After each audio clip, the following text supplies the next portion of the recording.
Right, been a long time coming this episode. There's a lot to get off my chest, so I recommend you listen to this episode in its entirety, especially people who've been here, listeners who've been here a while, because it's very important that you and I can properly establish where we stand in relation to one another, sort of moving forward as host and listener. Because I estimate that I'll be cutting my audience in half at least by the end of this episode, probably even more than that.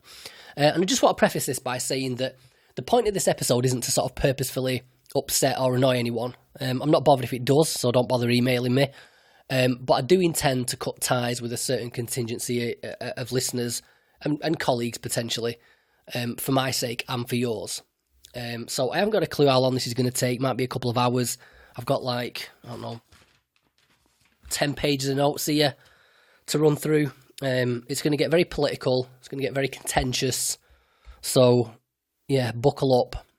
So, a couple of months ago, I made the announcement that I was most likely going to be quitting the podcast. And I still am, kind of. It's a decision I've been sort of toying with for a few months, probably most of this year, actually.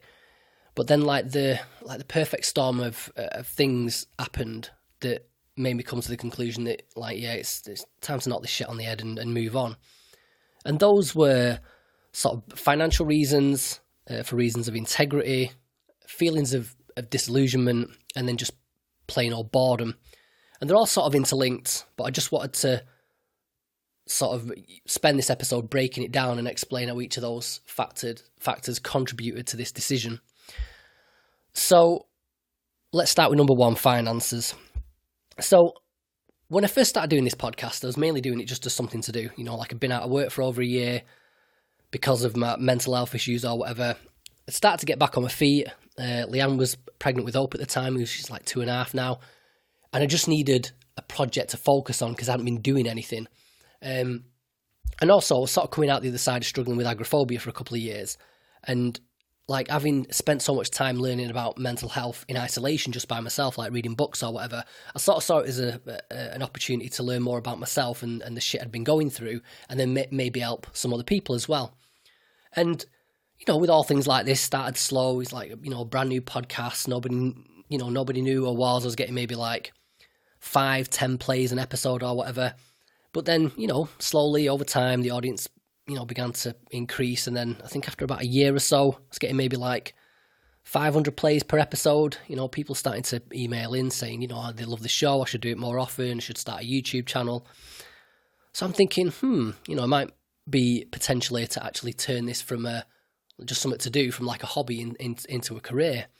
So I thought I'll have a crack at taking it to the next level. So I revamped the website, started a newsletter, implemented some donation options, which went pretty well. People started to donate. We're getting up to the thousands of listeners now, sometimes tens of thousands for the occasional episode. So I figured it'd be a good time to hop on the Patreon bandwagon. So for anyone that doesn't know, just quickly, the business model with Patreon is you offer exclusive content hidden behind a paywall, and then people who are generous enough to sponsor the podcast can sign up as patrons, and then they gain access to that content. So the main things I did on Patreon were quickfire questions, which were, at the end of every interview, I sort of asked my guest a bunch of philosophical questions about life and work and politics, goals, fears, that sort of thing. And then I did some Ask Me Anything episodes as well, where I sort of answer questions that were sent in by the listeners. And like I say, only the people who signed up to Patreon could see that content. And it was, it went okay. Got up to about 25, 26 patrons over the course of a year. But then it sort of stagnated. And that wouldn't have been so bad. But what I wound up doing was sort of getting this stupid idea in my head that I could build up this little community of a couple of hundred patrons where we'd have our own little private Facebook group and do things like a monthly group chat on Skype or whatever. And that's not a completely outrageous goal. There's plenty of podcasts on Patreon that do exactly that. I mean, that's where I got the idea from in the first place. But for me, that was never going to work because the podcast wasn't big enough. I'd sort of jumped the gun. Because the thing is, it's only ever going to be a tiny minority of people who actually put their hands in the pockets to support creators. So, if you've got 1 million fans or whatever, or, a couple of 100,000 or whatever, there's a chance you can build a Patreon community off the back of that. But when you've only got a couple of thousand listeners, you're going to struggle.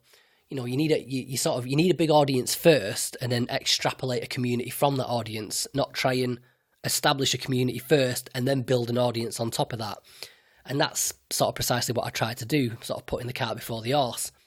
And I tripped myself up as well, because I'd included this promise of a community and all the various other benefits that were sort of attached to that in my Patreon sales pitch. So now I've got people signing up with a promise of all these community-related benefits somewhere down the line, but they don't seem to be showing any signs of materialising because the podcast isn't getting any bigger. And, there's a couple of reasons for stagnation. The first reason is I'm like lazy with social media and self-promotion. If you listen to someone like Gary Vaynerchuk, he's all about social media being like the key to successful audience engagement and growing a fan base. And I know all these rules of engagement, like document, don't create, reply to every comment, post multiple times every day, post on every platform, tailor content to each platform. And he's right, but I can't bring myself to do it. Like I don't care about social media, and it's not like feel like I'm above it or anything. I just don't like it. I don't enjoy engaging with it. It doesn't interest me, and especially from like a self-promotion standpoint, it just feels wrong. Like not like morally wrong or anything, just like a bit icky, like vain and narcissistic. Like, oh, look at me. And so it's not that I can't do it. It's just that I refuse to do it. And the other reason, that sort of flip side to my laziness, is your laziness, listener laziness. And not just my listeners, it's sort of listeners in general. So a common problem for content creators is that consumers of content don't support the content they consume. One of the most common comments I get, especially on YouTube, is, why doesn't this channel have more views or subscribers?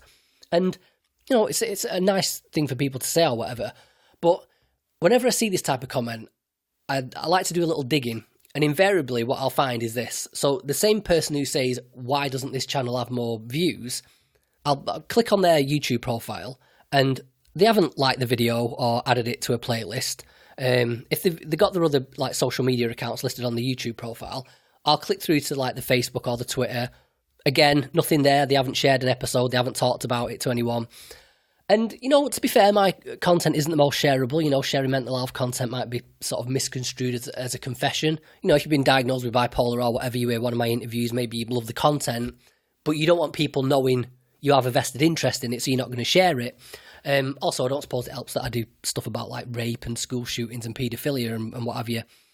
But then again, there's plenty of episodes which are broadly consumable, like, we've done procrastination, imposter syndrome, stoicism, but they don't get shared either. And that's the problem. People consume and benefit from content creators, but then they don't give anything back in order to help sustain the thing that they love. And it's like, fine, you don't have to thumbs up or share it or join the newsletter or become a patron or donate or leave a positive review. You're not obliged to do any of those things, but then you can't complain when it disappears. And that's what happened when I announced I was quitting the podcast. I had like 70 emails from people, more than I'd ever had from a single episode or announcement before. Most of them people who weren't patrons, hadn't donated to the podcast, hadn't left a review on Facebook or iTunes, all saying like, oh my God, I'm so gutted. I've been listening since the beginning. I've learned so much. It's such a shame.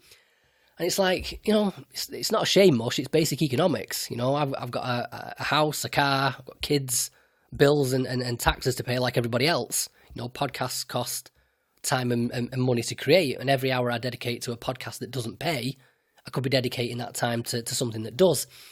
And I remember this exact dynamic coming out in a little back and forth with someone on YouTube who posted a comment saying exactly that, like, this channel should have more views.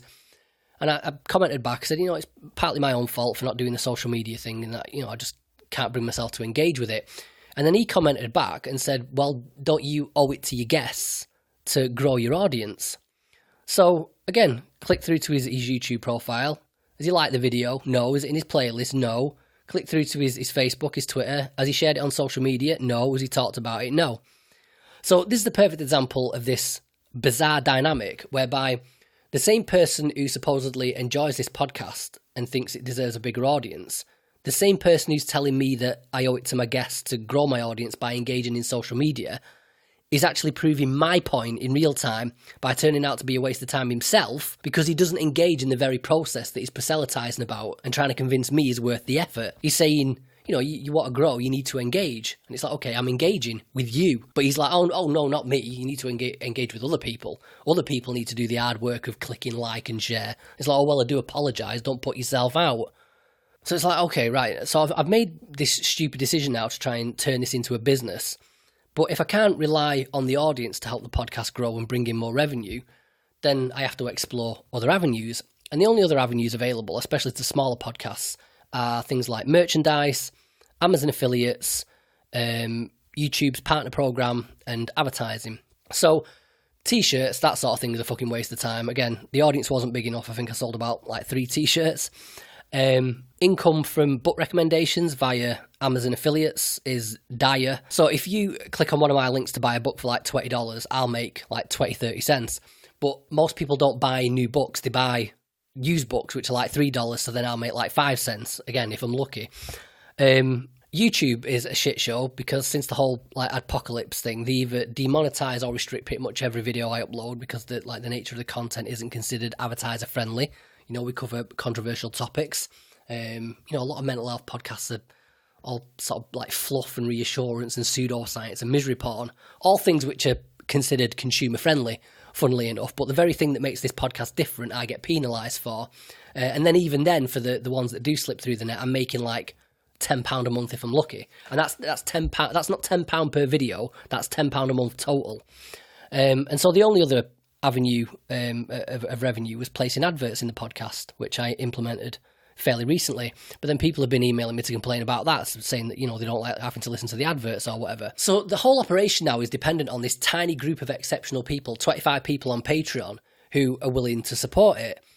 But my contract with them is to produce bonus content in exchange for their support. But because the audience isn't growing, I'm getting no closer to establishing this thriving community of listeners that I'd promised. Listeners' questions aren't exactly flooding in for the AMA episodes because the answers are going to be hidden behind a paywall. So I'm only doing those every 4 months instead of every month like I promised. So the only bonus content I am producing on a semi-regular basis for these guys is the quickfire questions with the interviewees, which brings us on to problem number 2, which is integrity. Because in order to get people to participate in the quickfire questions, I have to be nice to them. I can't interview someone, tell them they're talking bollocks or debunk their arguments for an hour and a half, and then ask them to help do a fun little quickfire questions for my paying subscribers. So now I'm purposefully avoiding too many controversial topics or guests that I know I'm going to disagree with because I know they're not going to help me fulfill my quota for bonus content. So now I'm doing too much sort of middle of the road stuff that I'm not necessarily interested in. And then even in cases where I did find myself disagreeing with my guests about something, even when what they were saying was the most egregious bullshit you could imagine, I wasn't saying anything because I didn't want to turn the conversation sour. So that's eating away at me as well now. The podcast isn't growing, the income isn't rising, I'm not fulfilling my promise to my patrons, people are complaining about advertising, and now on top of all that, I feel like I'm sacrificing my integrity by being a fucking soft ass. Anyway, so it all comes to a head a couple of weeks later after my interview with David Pickup, the Curing Gayness episode. I can't remember what number it is. Now, even though I fall on what might be considered the pro-gay side of the argument, that homosexuality is probably an immutable characteristic, and I argued vehemently in favour of that perspective.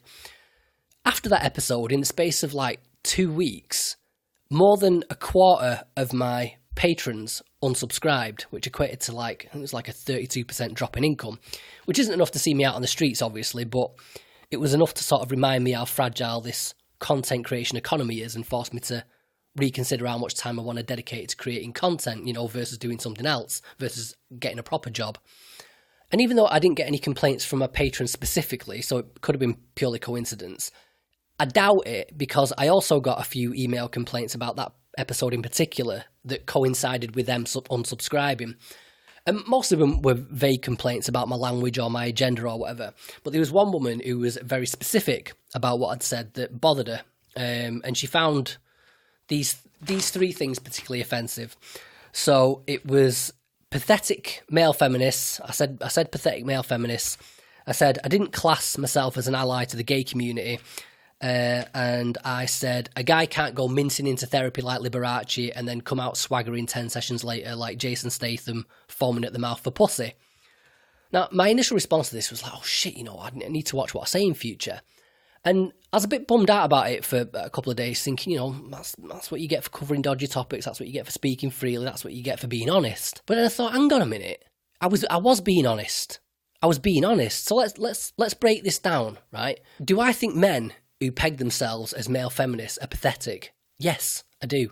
Male feminists are pathetic. You don't need to call yourself a feminist to want equal treatment for both sexes under the eyes of the law and equal opportunities for everybody. And yes, I said both sexes, two sexes. Because guess what? It already exists. Yeah? Up until Boris Johnson became Prime Minister, I think, the 5 most powerful people in the UK were women. You had Theresa May, Prime Minister, First Minister of Scotland, Nicola Sturgeon, Amber Rudd was Home Secretary, now it's Priti Patel, and then the Met Office Police Chief Commissioner or whatever was Cressida Dick, and then the Queen. Yeah, the 5 most powerful people in the UK were women. And this is a shift that started taking place 40 years ago when Thatcher became Prime Minister. Now, say what you like about her politics, right? But Margaret Thatcher was a fucking boss, yeah? Margaret Thatcher had more big dick energy than any world leader in my lifetime. Like, there's business owners and politicians to this day who idolise Thatcher, a woman, because they dream of being able to replicate the kind of shrewdness and strength of character that she possessed. And check the polls, consistently. To this day, Thatcher ranks as one of the highest rated prime ministers of all time among academics, historians, and the general public. Yeah, don't let the noisy vitriol of the Yorkshire miners fool you. Thatcher's still popular. Nobody gave a shit about her being a woman.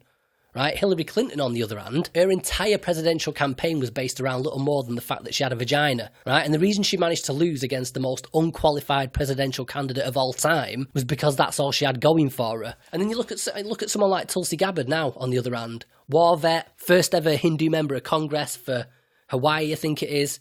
She's a fucking force of nature and super smart. I believe she's rubbed shoulders with Antifa at some point, which makes her a bit of a twat. And I ain't endorsing her, but get her up against Trump in the 2020 debates, and Big Man might be in trouble. But that's probably not going to happen, precisely because she doesn't spend all her time wearing a pussy as a Medal of Honour and whining about how oppressed and powerless women are. And herein lies the irony. It's only feminists who think of women as being weak, disempowered puppets of the patriarchy. It's only feminists who consider women so useless that the first thing they think to cite as a qualification for a high-ranking position is the fact that they've got a vagina. And it's morphed into such a bullshit, twisted philosophy that any men that do subscribe to it or claim to are up to summit. You meet a guy who calls himself a feminist, and there's always something creepy and pandering about him. It's approval-seeking, it's white-knighting, it's pathetic. Perfect example of it is that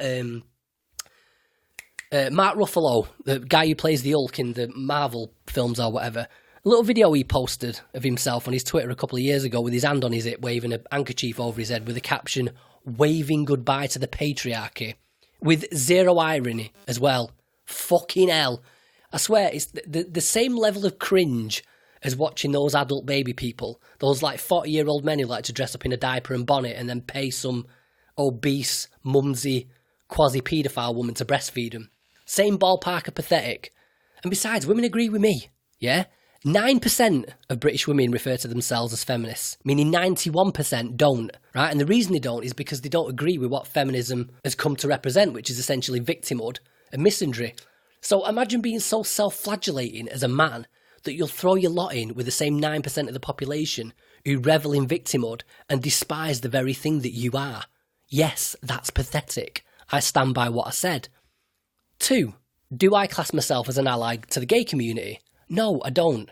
Right? So the definition of an ally is a person or organisation that cooperates with or helps another in a particular activity. Am I an active participant in the gay rights movement? No, I'm not. Do I want to be? No, I don't. Like Kevin Hart said when he was up on the chopping block for a gay joke he told 10 years ago, nothing against gay people, but it's not part of my mission to militate on behalf of gay rights. Do I think gay people should be afforded the same rights as everybody else? Of course I do, and I'd vote as such. But that doesn't make me an ally. Yeah, half these people that refer to themselves as allies don't even do fuck all. Calling yourself an ally means nothing, right? Go work for a gay rights charity, go organise a fundraiser, show up at a protest, fine. Tweeting about it? No. Putting ally in your Instagram bio? No. That doesn't make you an ally. And besides, that's not even the point I was making. My point was, when I said I wasn't trying to be anyone's ally, and I said anyone's, I ain't anyone's ally, I'm too busy trying to sort my own shit out. But I haven't come to the conclusion that sexuality is probably an immutable characteristic because I'm an ally of the gay community and I want that to be the case. I mean, I think the idea of a gay community is ridiculous in the first place, to be honest, like it's some sort of homogenous monolith. But I've come to that conclusion based on the evidence as I see it. I haven't got a dog in the fight. Makes no difference to me. Even if all the available evidence led me to the conclusion that being gay was purely a lifestyle choice, you still reach the same conclusion. Leave people the fuck alone. Yeah? Politics is made up of two types of people. People who want to be left alone and people who don't know how to mind their own fucking business. It's none of your business. Provided it's consensual and above the age of consent, just like straight relationships, let people love and fuck whoever they want. No one needs therapy for that, for fuck's sake. And then as for the Liberace comment, I'm assuming it's the word mincing that bothered her since she put that in quotation marks. Mincing's not a pejorative, okay? Mincing means affectedly dainty in manner or gait or effeminate, right? It's a way to describe observable behaviour. End of.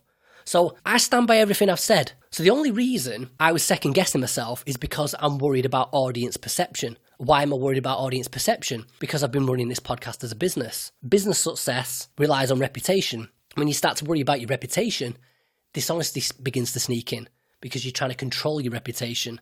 And it's not always blatant lies. I don't think I've ever done that. But it sneaks in other ways like linguistic manipulation, lies of omission, obfuscation, dilution, things like that.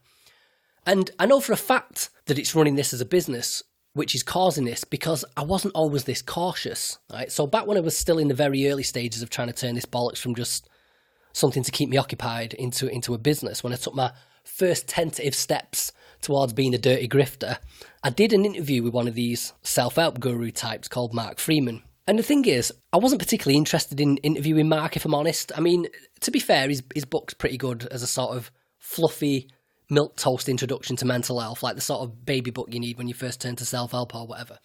But the main reason I wanted to interview him was for cross-promotional purposes. So he's primarily a self-promoting guru trying to market himself on social media, something I can't be arsed doing.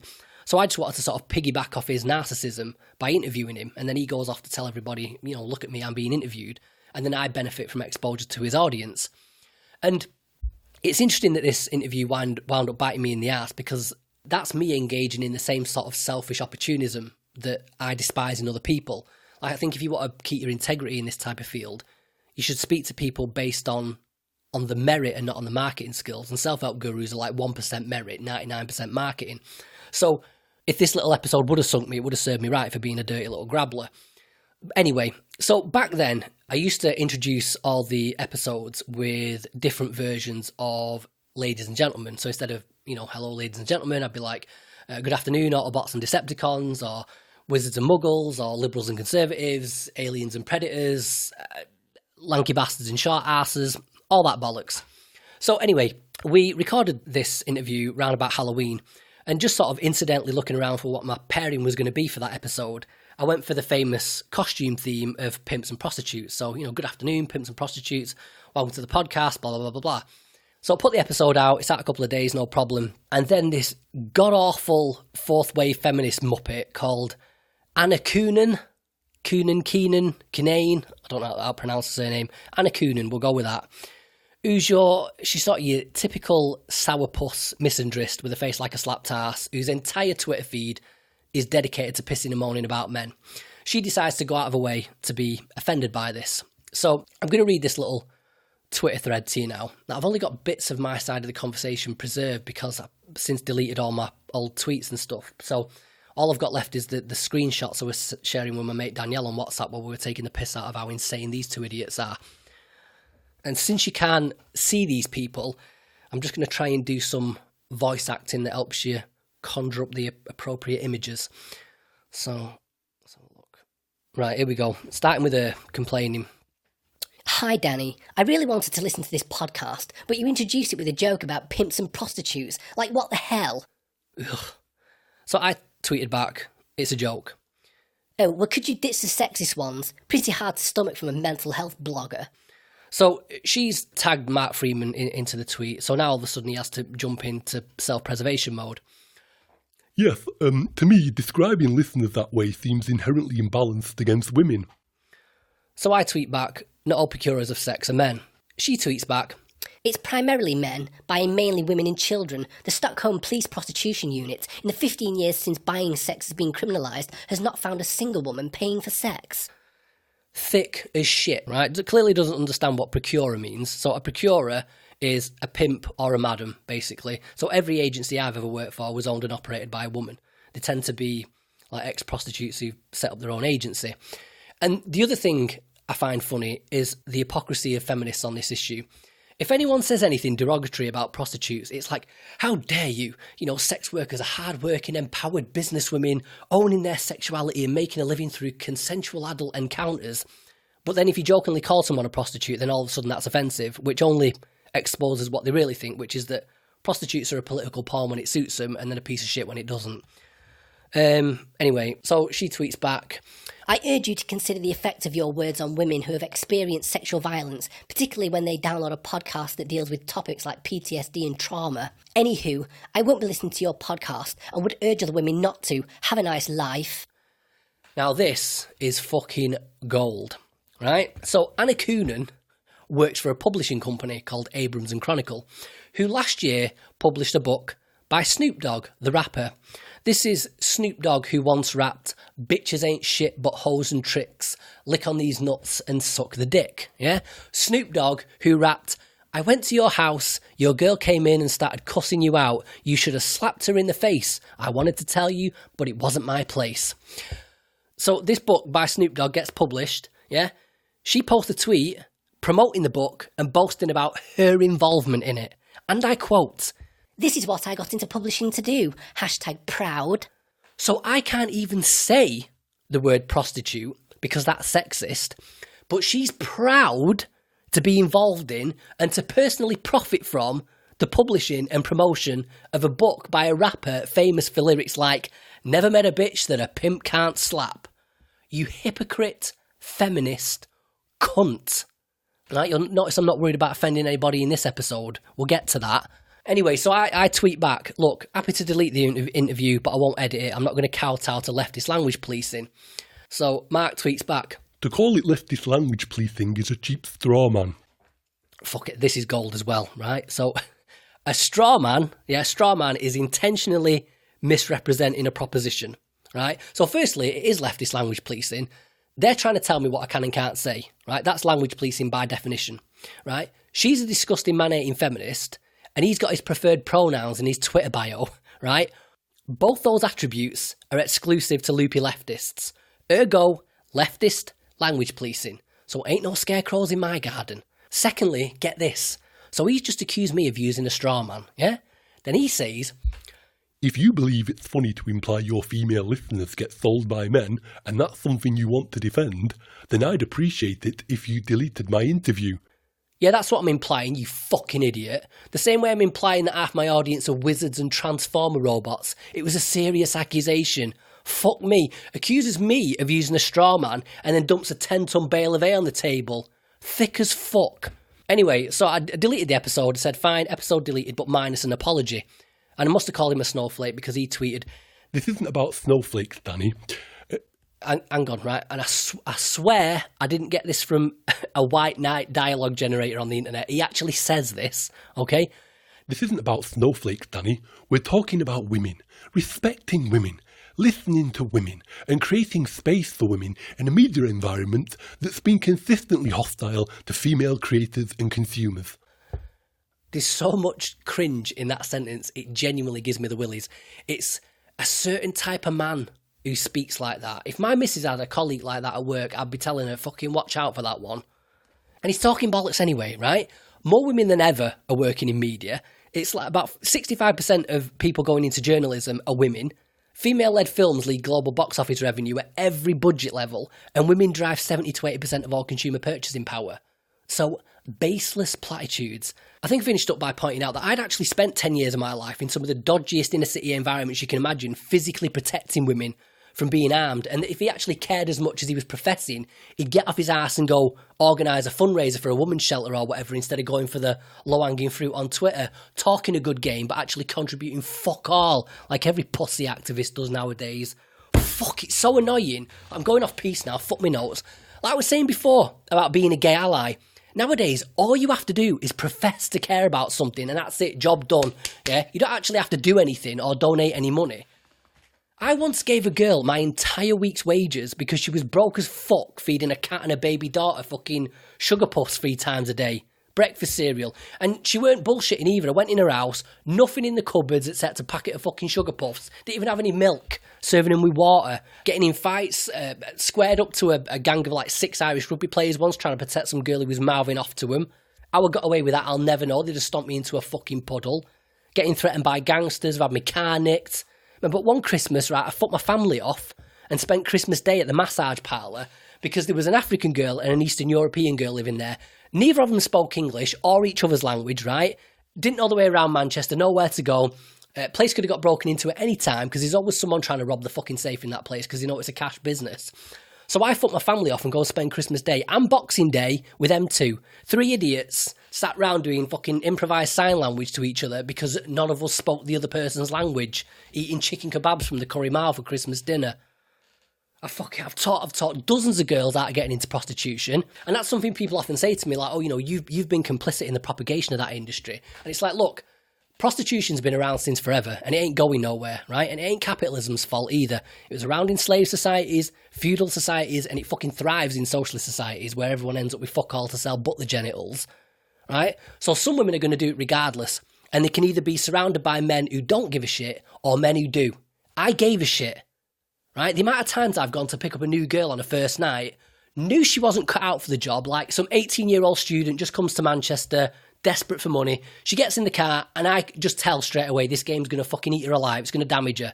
So then I'll purposefully scare the crap out of her with all these hyperbolic horror stories until she changes her mind, tells me to turn the car around and take her back home, which could have got me fired for good. Yeah? One of them agencies found out I was doing that shit. I'd have been fired and never worked again because they all talk to each other. Yeah? Even more dodgy, in the early days, I used to go round, like driving around the red light district in Manchester, which, it's not really a red light district, it's just like the back streets near Piccadilly Station, like Travis Street, Sheffield Street. I used to go driving around there trying to find girls who were new to the game, and you can tell the new girls by the way they looked. They don't look fucked up.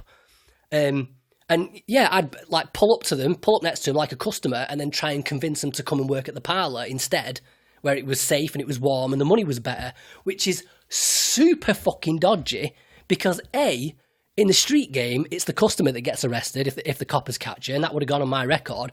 And B, even worse, these girls are often being monitored by whichever gang's running that particular block. And if you get caught trying to steal one of their girls, you get your fucking head cut off. So fucking telling me about looking after women. But I tweeted, and it got retweeted by another lazy bastard sat on their ass at home spaffing the virtue all over the internet. Fuck off. I've gone off on a tangent now. But the point is this, right? That's one thing I've discovered about this industry over the course of doing this podcast. The mental health industry is chock full of people like these two slacktivist twats, right? She's only principled so long as there's no money involved. Like, don't you dare disrespect women unless you're willing to pay me for it and then you can do what you want. Or the fucking irony of being outraged by the word prostitute, eh? And then he doesn't care about the plight of women. He cares about protecting his image as a self-help guru so he can continue to peddle his little bullshit snake oil coaching courses to vulnerable people who are desperate enough to pay him.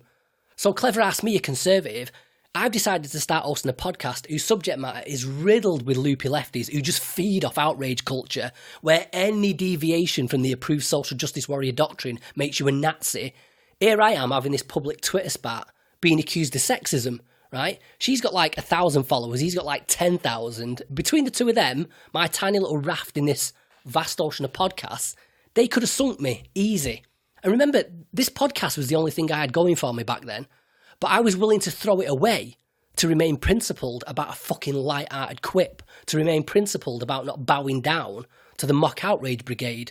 And I think it's precisely because I only had a tiny audience and I wasn't reliant upon it to outfeed my kids that I was able to do that, to remain totally principled about it and be like, no, bollocks to you. Like, this is a hill I'm willing to die on. Don't like it, you can fuck off. I don't want repulsive man-hating hypocrites listening to my podcast, and I don't want to be associated with virtue signalling left-wing idiots. But ever since money became involved, or should I say, ever since I became even slightly dependent on it for income, I've caught myself slipping and becoming more and more risk-averse.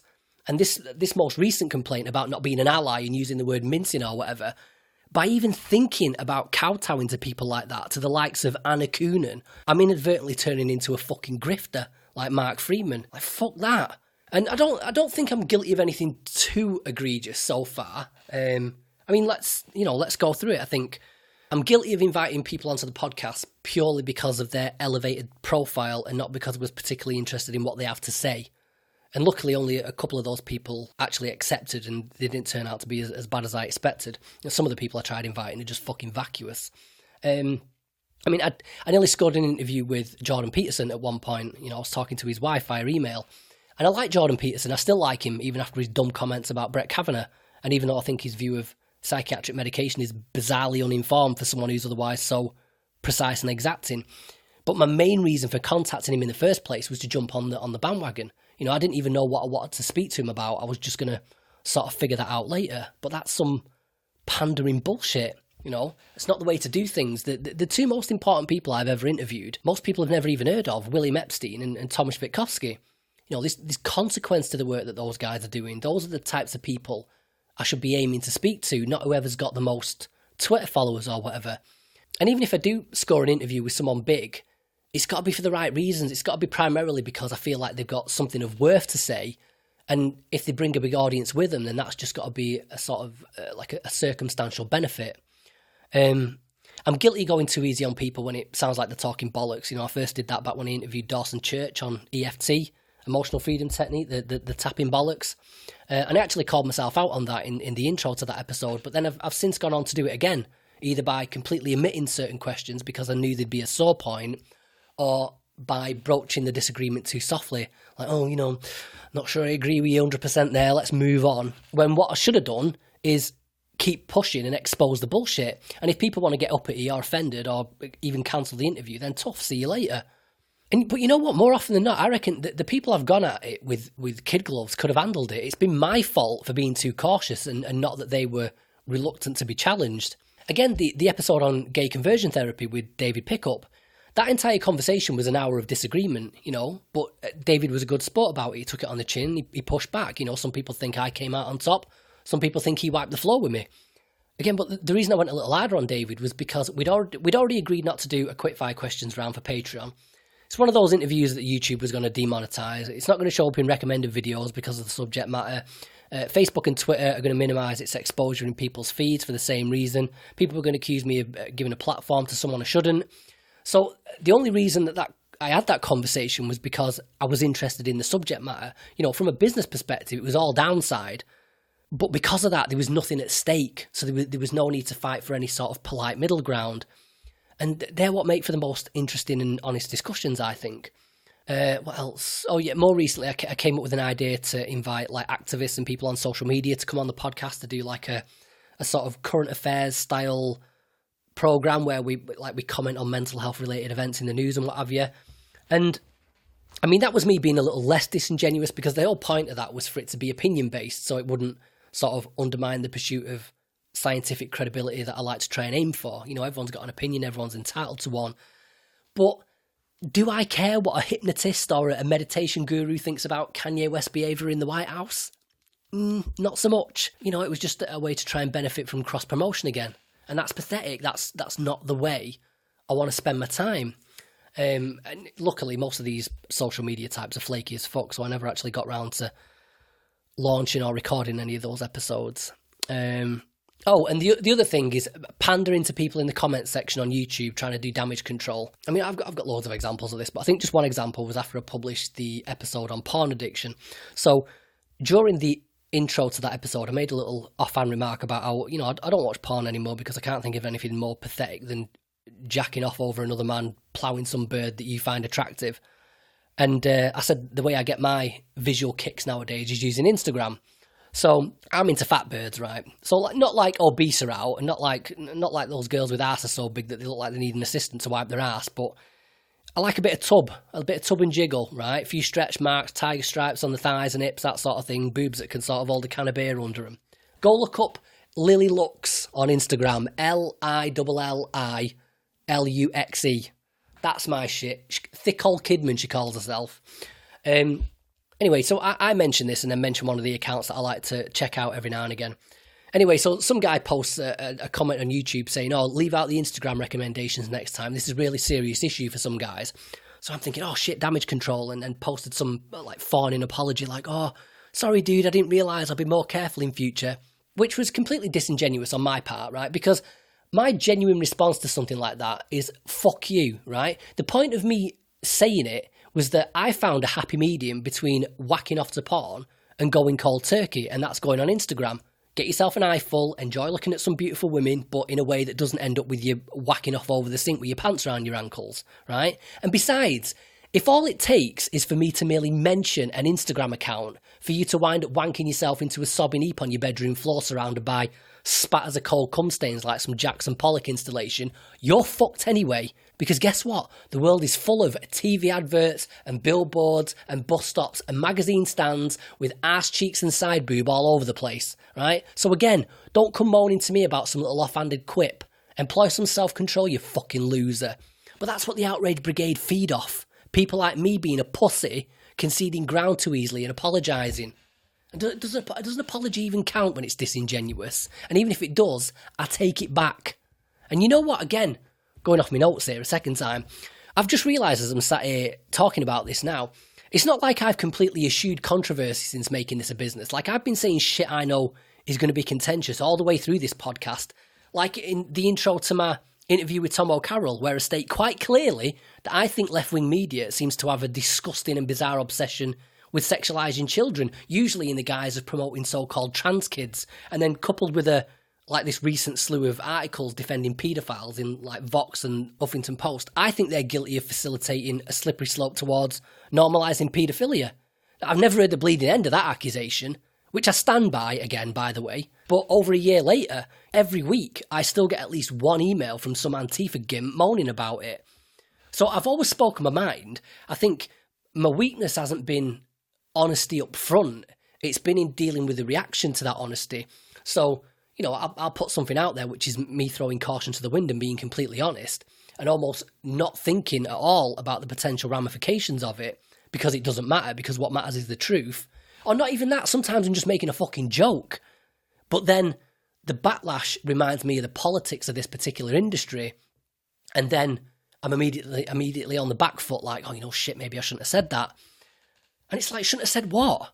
What you believe to be true, or told a joke? What, because some keyboard warrior had a little temper tantrum, or even worse, because people won't send me money anymore? Fuck that, like, and it's sort of embarrassing to even admit that tendency within myself, you know, and I suppose I could try and cultivate an immunity to it, but I think it's better to just remove the root of the problem, which in my case with this podcast is financial dependability. Like, strip that away and people can shit their knickers all day long for all I care. It'll be like water off a duck's back. And it's not that I'm not open to criticism or changing my mind. Like, I'm happy to change my mind about something, but only so long as it's the involuntary result of logic and reasoning and not the coerced result of money or emotion. And only so long as your motivation for criticising are based on the same things like reason over emotion, which is rarely the case. So, yeah, nothing, you know, I don't think I'm guilty of anything too egregious. You know, I've never been paid to say anything. I've turned down shitloads of interviews with these like idiot life coaches and the like. I turned down one interview with someone pretty famous in popular psychology because he wasn't willing to debate the scientific underpinning of his new shitty book. And even then I was tempted to just let it happen because he would have been my first guest with over 1 million followers. And I know it makes sense to try and promote the podcast to as many people as possible, but it's like it's a slippery slope. I think as soon as it becomes a business where you're trying to pander to the market, you're immediately on track to sacrificing your integrity. And here's the thing, right? I'm not trying to sell myself as some kind of saint. Like, it's all subjective, right? If integrity means adherence to moral principles, if my principles aren't moral, then I don't have any integrity in the first place, right? You have to remember this critical perspective on psychology and mental health that this podcast has come to embody. Some people find that irresponsible and unethical. You know, it's unethical to undermine the scientific legitimacy of psychology as a science. It's unethical to accuse it of being a cargo cult science. It's unethical to promote the message that medication and therapy is mostly ineffective because some people consider that their only hope. And then to destroy that hope can lead to despair. You know, and there's a genuine philosophical debate to be had there about whether or not the illusion of psychotherapy is an illusion best left unspoiled. You know, whether facts are more harmful than fiction in some cases. You know, someone buys a bullshit self-help course, loses a month's wages. Someone listens to my interview with William Epstein, loses hope, which is worse. You know, who's imposing a greater cost? Arguably me. You know, I wish I could be a grifter. Like, if I could come up with some bullshit ad machine that 1 million people were dumb enough to buy, I'd sell it. Free market capitalism. You buy into bullshit, that's a you problem. But I'm not good at selling bullshit. I'm not passionate about bullshit. I'm passionate about the truth, especially uncomfortable truths. But unfortunately, they don't pay very well, you know. And don't get me wrong, I ain't above getting paid. If I could sell an online course about how the mental health industry is a racket full of snakes, you better believe I'd charge you a month's wages for it if you were daft enough to fork it over. Because at least that would be selling you the truth. And when speaking of William Epstein, when I told him about my decision to close the podcast, he sent me the following message. He said, what a shame to close such a classy, pointed, intelligent podcast. Not sure about classy, but I'll take it. You did things beautifully. For once, it is true to say it is them, not you. Criticisms of psychotherapy do not sell. The critical books do poorly, and the journals are loath to publish doubts about the value of the field. Which brings me on to my final point, the value of the field. The value of the field, which brings me on to my final point, which is disillusionment. So, it's not just my conversations with certain academics on this podcast that have changed my views on the mental health industry. So the relationships I've built up doing this podcast have afforded me certain opportunities. You know, I've ended up working with a couple of universities on various projects. I've acted as an advisor on some studies. I've worked with charities. I've taught classes. But a lot of which has just further contributed to my distrust of the industry. So, you know, just off the top of my head, I've met one PhD who feels like their entire education's been a waste of time because, like, all the theorising and experimental work they did in the sterile controlled environment of the ivory tower has almost zero application in the real world. I've met research assistants instructed to falsify data. I've met research assistants instructed to manipulate student exam marks to increase the average score for the psychology department as a whole. I've helped out with a study where the research methodology was fucking embarrassing and that the final published paper bore almost no resemblance to the work I saw take place. The amount of therapists and academics I've met whose own mental health is fucked, all that other family members, is insane, like disproportionate to the general public for some strange reason, to the extent where letting a lot of these people advise others on their mental health is bordering on the unethical. And the defence against that charge is usually this sort of paralogistic appeal to emotion of lived experience, which to me amounts to nothing more than a sort of bizarre attempt to metamorphosize what's effectively damning evidence against the very thing you're supposedly an expert in into something positive or even virtuous, you know. But it's like, at what point should lived experience be considered professional incompetence, where you're just like, hang on a minute, this stuff you supposedly teach other people to do, you can't do it, right? Imagine hiring a builder whose own house looks like it was fucking airdropped in from like a Brazilian favela, and him being like, oh, you know, but that's a good thing. It helps me better understand the structural weaknesses in other buildings. And it's like, okay, fine. It helps you understand it. But the point is to fix it. Why haven't you fixed it? And it's because you don't know how to. And especially when it's family members, it's like, hang on. You can't even fix the people you know and love the most, right? People who you've known for years and who get your attention every day, like unlimited top-of-the-range therapy on tap. Yet this same therapy is somehow supposed to fix people you barely know and who only get to see you once a week for an hour. How the fuck does that work? Right? And I'm not saying this makes them bad people. I'm just saying that their research in psychotherapy doesn't add up to very much if that's the case. In fact, perfect segue, right? Research. So that's just my personal experience, what I've witnessed in this industry. But let's talk about research specifically, right? So in the past, like most people outside the sphere of academia, I'm guilty of basing a lot of my opinions initially on secondary sources. So for instance, a newspaper or blog article claims that like CBT is super effective for panic disorder, and they cite the premise of the study and the results, and then they include a link to the study, which is usually just the abstract, and neither of which fully elucidates the methodology behind the study, which is the most important aspect. Like, the results don't mean shit if the approach is inadequate, okay? And let me tell you, right, when you finally make the shift from reading the abstract to reading the full papers, a whole world of bullshit, incompetence, obfuscation, and spin opens up before you.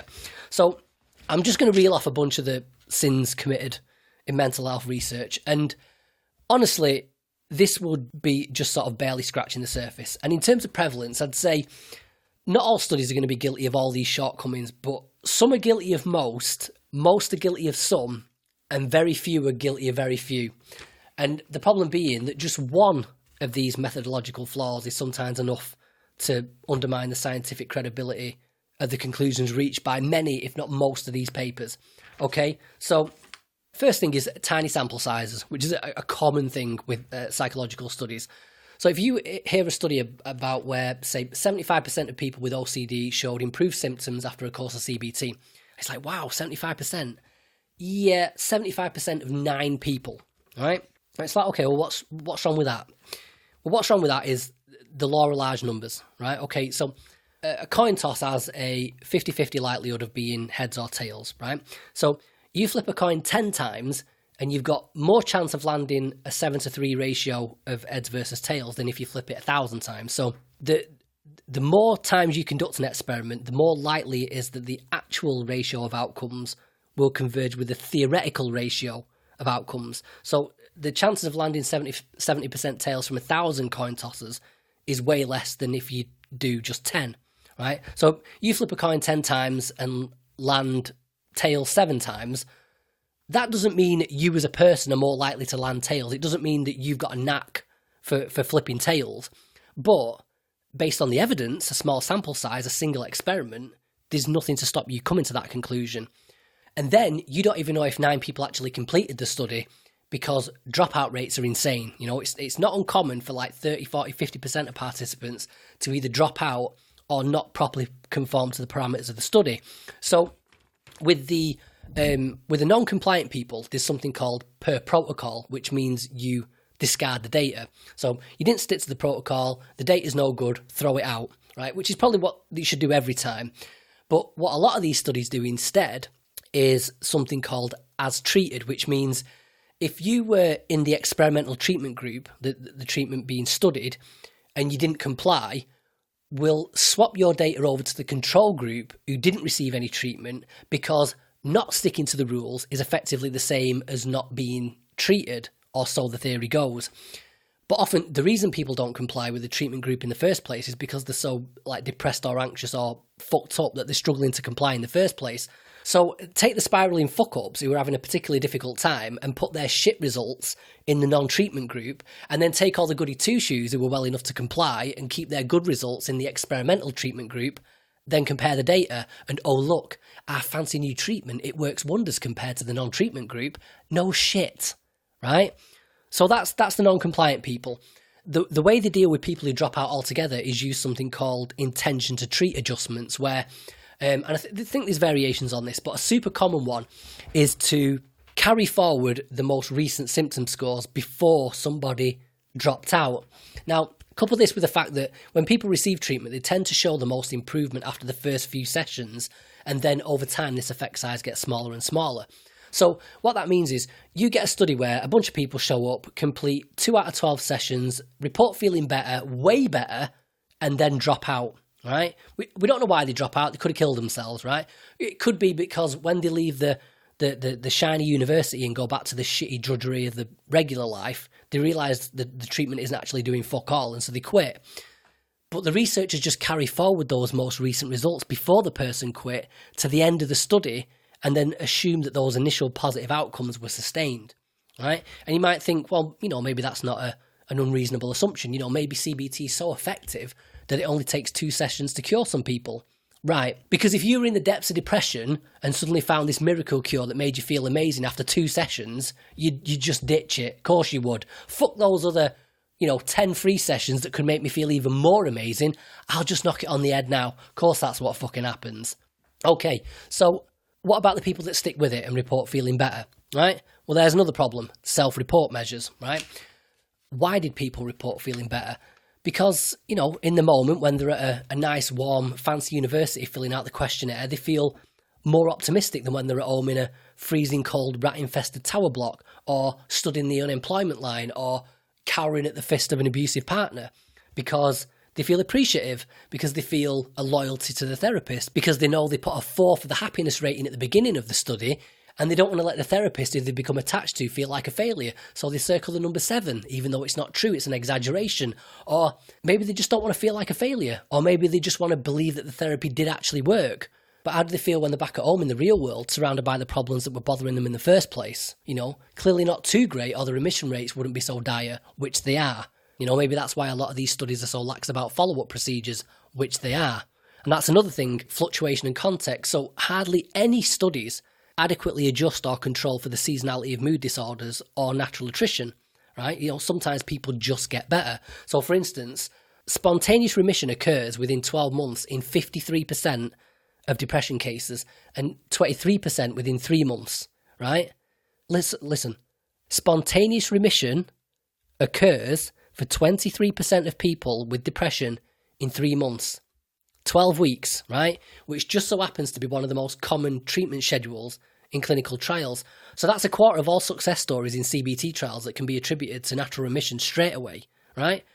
Blinding measures get breached all the time, so that evaluators who aren't supposed to know which test subjects are assigned to which group either wind up finding out by accident, or more likely their experience enables them to figure it out even if they don't explicitly acknowledge it. So that's objective neutrality out the window. And subjective neutrality is undermined by the fact that very few studies are conducted by independent people. More often than not, the people conducting the study are people with a vested interest in producing positive results, which is a bit like asking a band to write their own album reviews. Absence of non-treatment control groups, so no way to compare treatment to natural remission. Absence of adequate placebo, so no way to do the psychological equivalent of comparing genuine medication to a sugar pill. Low attendance in treatment, so people hardly ever attending every treatment session, right? So if someone only attends 2 1-hour sessions in a 12-week trial and reports a positive outcome, those positive outcomes are still attributed to those 2 hours of therapy, and the other 83 days and 22 hours of that person's life during that time period are completely disregarded, again, as is natural remission. The fact that study participants are often repeat offenders, so study addicts who keep referring themselves to be part of research, so they're too familiar with the protocols to give unbiased feedback. The fact that study participants are often self-selected. So self-selection makes it so that studies are filled with participants who are actively seeking treatment. So, by doing so, they already believe in the power of therapy, and so arguably possess a disproportionate motivation to change. And, they have more faith in the process and are therefore more susceptible to the placebo effect. What about the reluctant skeptics? Where are they? Do they even measure levels of skepticism against therapy outcomes to see how much of its success can be attributed to blind faith? I've never come across it. I'd be interested to know if anybody knows of any studies like that. A lot of people have already had prior therapy experience, so that they're already well versed in the techniques and exercises. So then you have to ask, well, which therapy is being tested? Is it just the new one, or is it the old ones as well, or is it a combination of the two? Because how do you test them in isolation from one another without wiping someone's memory of the old therapy, like Men in Black, which you obviously can't do? And finally, self-selection makes it so that most of the studies show the effects of treatment for people with a will and means to participate in the studies in the first place. So for instance, like a moderately anxious student who lives on campus, right? Students make up a good proportion of study participants in these clinical trials. So then what relevance will the results of that study have to poverty-stricken elderly people who live in economic shitholes miles away from the university, whose depression or anxiety is so bad that they can't even crawl out of bed? And that's another problem, because access to mental health services in this country is so dire, people will often exaggerate the severity of the symptoms in order to qualify for the study in the first place and receive some therapy. So now couple that with the overblown self-reported outcome measures at the end of the trial, now you've got a situation where somebody who, in reality, started with a depression severity of 6 that got reduced to a 5, in these studies they're reporting a pre-treatment severity of 9 to access treatment, and then a post-severity treatment of 2 based on things like loyalty, appreciation, placebo, and natural attrition.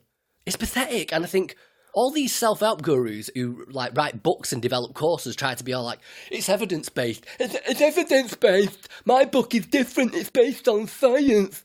These are the studies they're using to back up the little bullshit arguments and techniques that they've supposedly developed. They don't read the fucking studies. They read the abstracts and then refer to the favourable conclusion that the researchers inevitably try to extract from their otherwise lacklustre results. And some researchers will be listening to this now like, oh, come on, Danny, what about, be reasonable. What about the good studies? What about the rigorous studies? All right, okay, what about them? So papers that include a statistician, right, so someone who actually knows how to interpret data, those papers tend to report far smaller positive effects than papers whose authors are just psychologists or psychotherapists, right? In general, the more rigorous the study, the smaller the effect size, right? So let me, instead of speaking in generalities now, I'll give you a specific example of this. So, Chrissy Verdun, okay, I think that's how you pronounce her name. Her study is a good example of this. So 2003, randomised control trial of cognitive behavioural therapy for depression among pairs of mothers and children. Okay, so it was a sample size of 119 mother and children groupings, right? So not an epidemiological study, but it's not tiny either. So that study employed both a placebo control to estimate placebo effects and a non-treatment control in order to estimate natural remission. Okay, it was randomised, so that the mother and child pairings were assigned to their groups randomly, and the assessors were blinded as well. So even the assessors didn't know which mums were assigned to which group. Participants weren't self-selected. Okay, so they didn't advertise or recruit through clinics, which is what they usually do. What they did instead was they screened the community, about 3,000 odd people, to identify and recruit subjects who met the required criteria, right, which avoids getting a bunch of people who are actively seeking treatment and therefore disproportionately motivated to be cured. Both control groups allowed for follow-up comparisons, which is another rarity of rigour in these types of studies, which were held at 6 months and 12 months subsequent to treatment, right? So not bad methodology, better than most, right? This from the study itself, and I quote, okay? The study did not demonstrate statistically significant differences between the 3 treatment groups on either the primary outcome of child behaviour or the secondary outcome of maternal depression. This was disappointing because there was a strong clinical impression and anecdotal feedback from the participants that the CBT groups were beneficial and well accepted.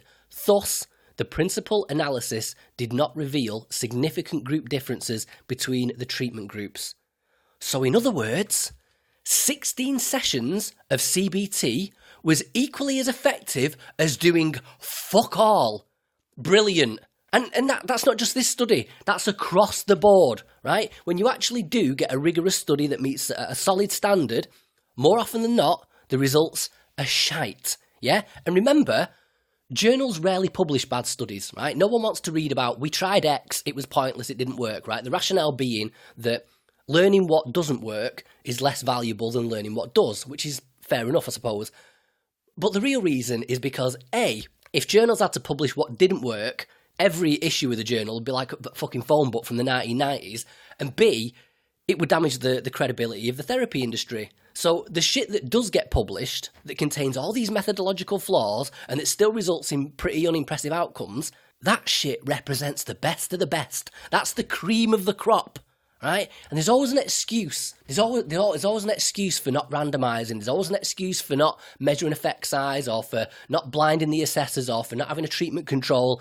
And they even go as far sometimes as to try and write these academic papers that purport to be sort of serious critiques of certain methodological gold standards based on the premise that adhering to these standards can itself affect the quality of the research. But for me, at least, they all just read like sophistry and chicanery. It's just a disingenuous attempt to undermine the credibility of rigour in order to try and excuse their own shoddy research.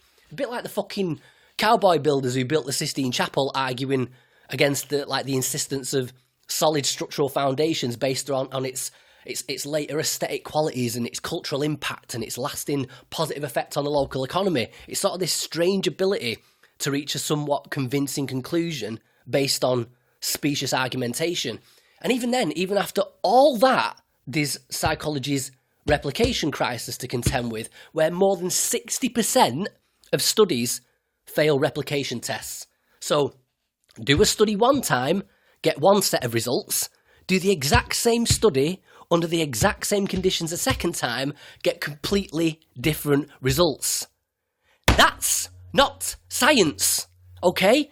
Imagine any other sector of science trying to get away with basing itself on such shoddy foundations. Imagine a chemist being like, we're going to do a study where we sort of like mix these two chemicals and see what happens or whatever. But I mean, chemical number one, the chemical we actually should be using, we wanted to use, that isn't actually available, so we're just going to use a substitute.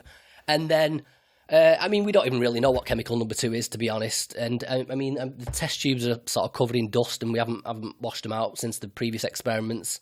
As for how we mix them, we might stir it, we might shake it.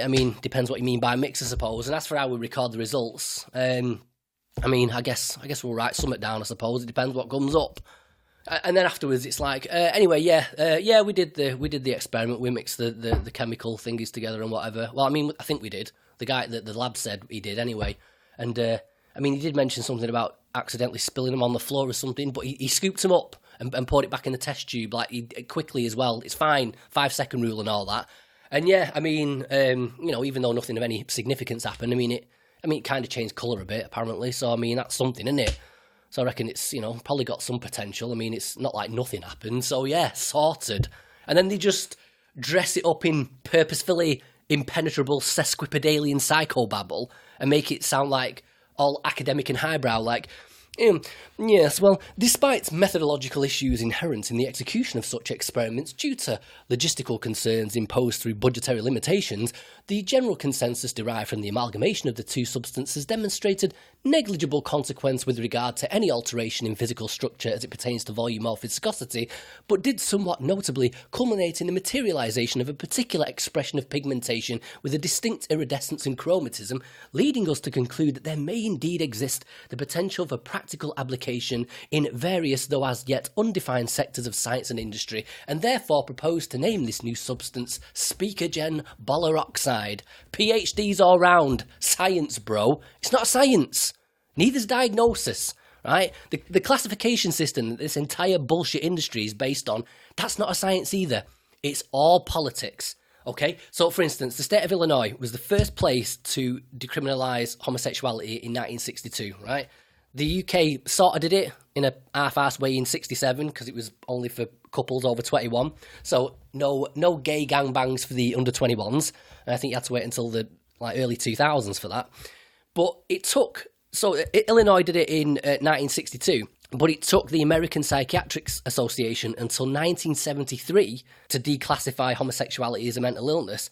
And the fucking American Psychological Association clung on to it for another 2 years until 1975. There used to be a diagnosis called drapetomania, which was given to African slaves who tried to escape the plantation, defined as an uncontrollable or insane impulsion to wander. Yeah? It couldn't possibly be anything to do with the desire for personal freedom or just not wanting to be treated like a fucking animal, right? But see, to acknowledge that would require that the slave owners and the proponents for slavery to actually look at themselves and what they're doing wrong and call it into question. But they don't want to do that. How much more convenient to place the blame for this inconvenient behaviour, not just on the individual, but within the individual, right? See, because to blame inconvenient behaviour on the individual is to imply some degree of free will on the part of the individual, which is no good because that warrants a conversation, a dialogue, negotiation, during which the person might be convinced to behave otherwise. But if you place the blame within the individual, you pathologise it like a disease, then that's something that just needs to be dealt with by an expert, and it facilitates the imposition of some sort of treatment. It's just the same thing nowadays with borderline personality disorder, where women are diagnosed at a ratio of 3-1. Why is that?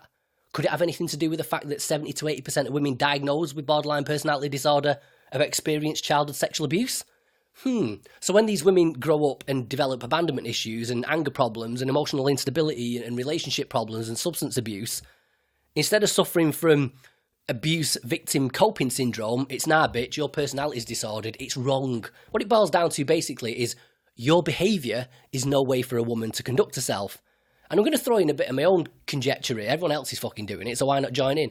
But I don't think it's a coincidence that the sudden rise in rates of borderline personality disorder in the 80s, when the diagnoses began to skyrocket, I don't think it's any coincidence that sudden spike coincides with children who were born in the 60s coming of age. So all these kids, especially girls who were born during the sexual revolution, or maybe even as a direct result of it, grew up in this environment where it was suddenly socially acceptable for men to treat women like disposable sexual commodities, and where feminists are trying to convince women that being liberated meant allowing your vagina to be used as a colostomy bag for random guys' semen.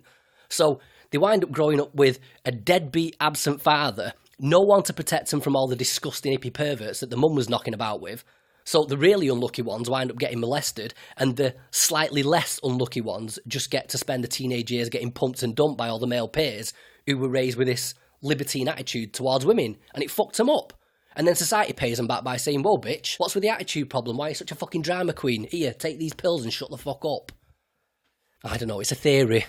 Probably carries about as much weight as the chemical imbalance one, but maybe I should write a book about it and cash in. Start a cult and invade academia. And hear people say, like, oh, no, it's not like that anymore. We're more scientifically grounded nowadays. Evidence-based. Everything's evidence-based now. Really? You mean like the 2013 decision to remove the bereavement exclusion from the DSM-5 so that people can be diagnosed with major depression 2 weeks after losing a family member? What's the science behind that decision? And the defence to this one is always, well, the 2 week threshold is a guideline, not a deadline. Based on what? So the guideline for the death of your 90-year-old great-grandma who died peacefully in her sleep is the same as the sudden death of your 6-year-old daughter to meningitis. Brilliant. And the other defence I've heard is, well, the 2 week guideline would rarely be used in clinical practice anyway. Okay, one, says who, and two, what's the fucking point in it then? Well, it's a soft science. Psychology is a soft science. You're fucking telling me. You know that the Oxford English Dictionary definition of soft is easy to mould, right? And one of its synonyms is sloppy, right? Soft science, for anyone who doesn't know, basically just means an area of investigation where it's more difficult to establish objectively measurable criteria. So, say, like brain tumours, right? Who has them? How big are they? Where are they located? That's a hard science, okay?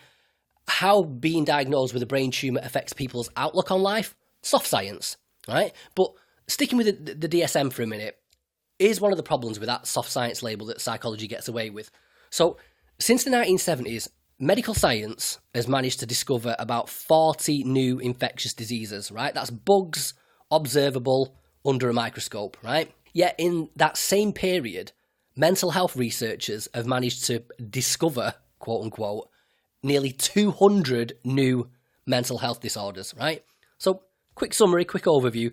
Beginning with the DSM-1 in 1952, 108 mental health disorders in the first DSM. In fact, go a bit further back than that, 1920, the US Census Bureau released the Statistical Manual for the Use of Institutions for the Insane, and they only identified 21 disorders, okay? So, 21 disorders in 1920, 1952, the first DSM, there's 108. 1968, it goes up to 182, that's in the DSM-2, right? So that's 74 new disorders in 16 years. 1980, the DSM-3, 265, so that's 83 new disorders in 12 years, yeah? And then 292 disorders in the 1987 revised version of the DSM-3, then all the way up to 354 categories in the DSM-4, published in 1994, and then, even though there was no big changes to the number of diagnoses in the DSM-5, probably as a result of all the criticism about the growing number of diagnoses, the way they got around this, the way they were able to continue to sort of feed this beast they'd created, was by changing the criteria, by lowering the threshold of certain diagnoses, leading to a potential inflation of some diagnoses up to 28%.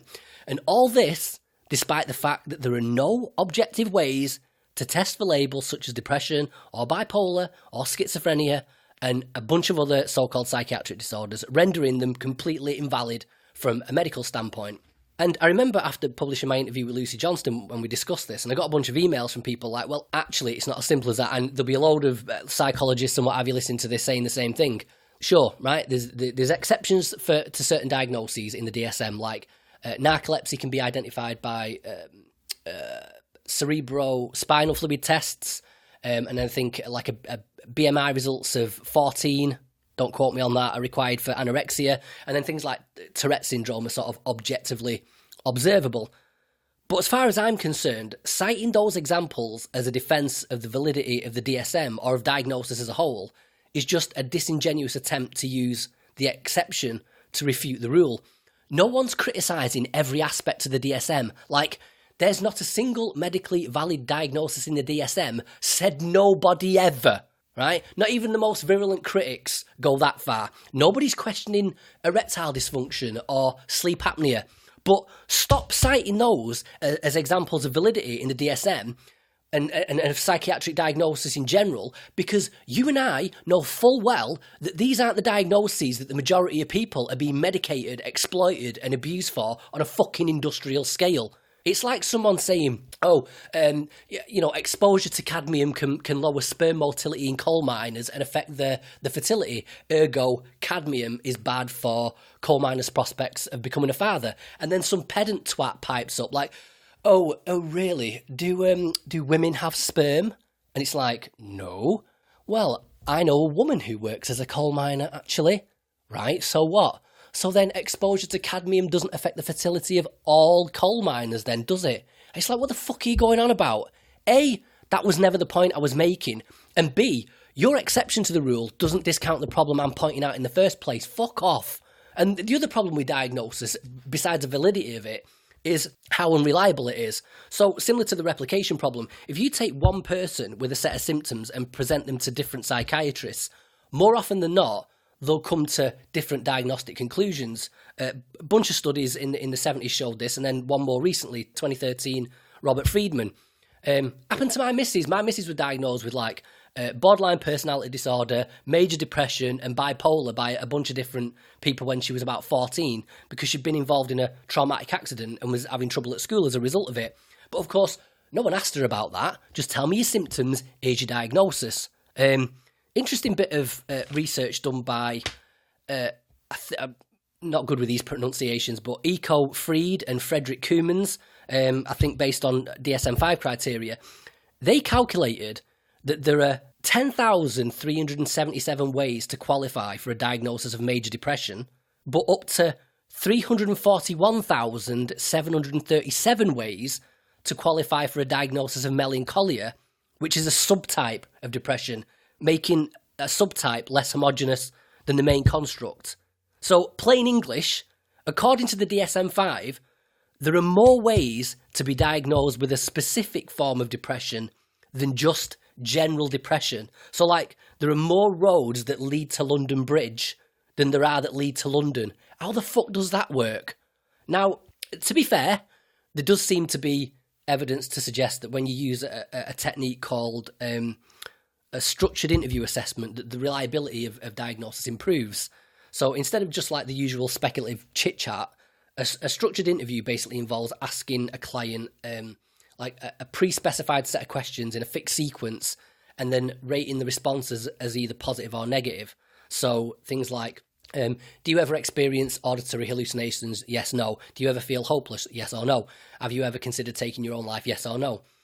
Just to be sort of epistemologically pedantic myself for a moment, here's a few problems with structured assessment. So, firstly, it assumes a shared understanding of the language being used by both the client and the assessor, which might not necessarily be the case. It assumes that the symptoms being discussed are sort of solid, well-defined phenomena, almost like distinct objects that exist out there in the world, which they're not. And then it assumes that the person answering yes to a particular question is confirmation of both those things, which it isn't. Also, structured interview assessments have a framing problem whereby the inclusion or omission of certain questions implies a universal standard of relevancy across demographic lines such as gender, culture, age, what have you. And who gets to decide which questions warrant inclusion and which don't, and by what metric? And also, because the thresholds for diagnosis continue to shift around or get lowered, as was the case with the DSM-5, then the questions and answers deemed relevant for a diagnosis of, say, body dysmorphia in 2015 might be completely irrelevant by 2025. So the questions have to change. So then, if the questions used to diagnose body dysmorphia in 2025 are different from the ones in 2015, then how can the one label remain the same across two different iterations? Like, surely if diagnoses are to prove reliable, it needs to be interpreted as the same phenomenon, not just by two different people on the same day in two separate locations, but also by two different people at two different points in time.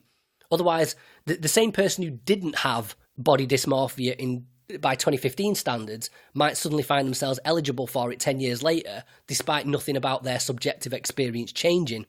And also, if the purpose of structured assessment is to more clearly identify a diagnosis, then it's safe to assume that the questions are based on the parameters within which the diagnosis supposedly exists in the first place. But then that just falls immediately back on the validity problem. Just because two psychiatrists come to the same conclusion about a diagnosis based on questions which themselves are based on a book riddled with conjecture doesn't mean they've identified something that actually exists. Like, plenty of conspiracy theorists do independent evaluations of the available evidence and come to the conclusion that the earth is flat or that the royal family are fucking lizard people. So fucking what? And finally, structured interview assessments are primarily a research tool, so less than 30% of psychiatrists actually use them in clinical practice. So again, good for you that stringent parameters in a research setting improves diagnostic reliability, but is that same level of rigour taking place during 10-minute GP appointments or with internet diploma CBT therapists? No, it's not. So good for you and your fucking ivory tower abstractions once again. And speaking of reliability, how about this, right? Slightly different perspective on it.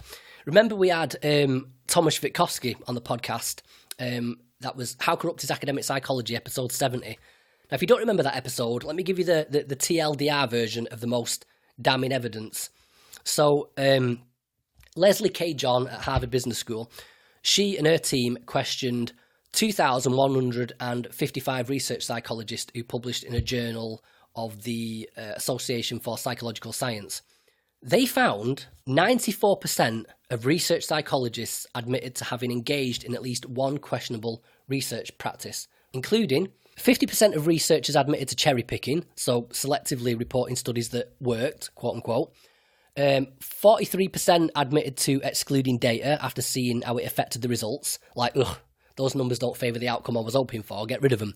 27% admitted to failing to report all the study conditions. 23% admitted to p-hacking, which is basically fudging the numbers to ensure that results appear significant. 22% of researchers stopped collecting data earlier than planned because they found the results they'd been looking for. Like, yeah, boys, that'll do. We got what we wanted. Let's quit while we're ahead. And then 1.7% of researchers admitted fabricating research results. 1.7% of researchers admitted fabricating research results, right? Now, here's the thing. All those figures are just raw self-admission rates. That's people who just openly admitted, yep, I've done that. However, when they conducted this study, they used a method known as the Bayesian truth serum, which is basically, it's a method of improving honesty and information quality in multiple choice surveys, right? It's developed by a guy called, again with these names, Drazen Prelec, who's a psychologist at MIT, right? So a raw admission rate of 1.7%, right? But when you apply this Bayesian truth serum and include prevalence estimates and prevalence estimates derived from the admission estimates, the geometric mean of those three percentages puts the actual estimate for the fabrication of data at 9%. 9% of research psychologists just making shit up. Let that sink in a minute. Almost 10% of research psychologists just sitting down and doing fucking Harry Potter research. It's mental. Oh, God, what else? This reminds me. Case studies. But hang on a minute, actually. So let's just quick review, right? So we've got tens of thousands of studies, maybe hundreds of thousands of studies, poorly executed with consistently negligible outcomes, where the better the approach, the worse the results, where a good proportion of the positive outcomes can be attributed to external factors, where 60-odd% of these shoddy results can't be replicated anyway, and now where 1 in 10 of the people involved in this research just making shit up out of thin air, right? Fucking Sigmund fucking fraud, right? So, but it keeps going. Case studies. So a case study in mental health is basically an academic or a psychotherapist reporting their observations about what they witnessed to be the case in dealing with a particular client. I genuinely don't know why people bother publishing these or why anybody takes them seriously. Well, I do know why people publish them. They publish them because they can make a fucking shit ton of money from book sales. There's entire books out there of just psychotherapists documenting their experiences with patients. But I don't know why anyone takes them seriously, because what they effectively boil down to is client X had mental health issue Y, and I used therapy Z to try and cure it. Lo and behold, what do you know? It worked perfectly. You know, so 6 months ago, Sheila was depressed, hearing voices, living alone in a car. She was unemployed, overweight, and broke as fuck, right?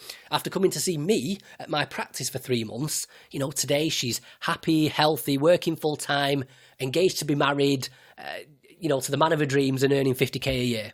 Right, all thanks to my special horse petting therapy, what I developed. Right, no evidence whatsoever for any kind of cause and effect relationship. Just it works because I say so. Right, and you can't even call bullshit on it, because they always either revert to this sort of unfalsifiable Freudian claptrap, or if they're really out of ideas, just elevating the status of anecdotal evidence all of a sudden. I've seen it with my own eyes. It's like, well, so do witnesses to fucking Bigfoot and people who get abducted and wanked off by aliens. Doesn't mean it happened the way you said it did. Are you denying my lived experience? More important for you guys, though, people who live outside the ivory towers in the real world, remember, all this bad science, right, the fabrication of data, the arbitrary diagnoses, all these studies producing shitty results, this all takes place in a university setting, right? Think of that. Top universities, world-renowned researchers, rigorous procedures, supposedly, ethics panels, scrutiny boards, big budgets, top-of-the-range lab settings, therapy administered by the best of the best, and the results are shite. So imagine what the results are like out in the real world with therapists who aren't being monitored or scrutinised, who haven't got the same level of training or experience, who don't operate the same level of rigour and discipline. If you've ever been to see a therapist out in the real world, you go into their office and you see all these certificates hung in picture frames on the walls to sort of show off all the qualifications. You know how they get some of those? They attend a day class, right? A day class where you don't take a test at the end. In fact, it doesn't matter how much you participate or how well you do, right?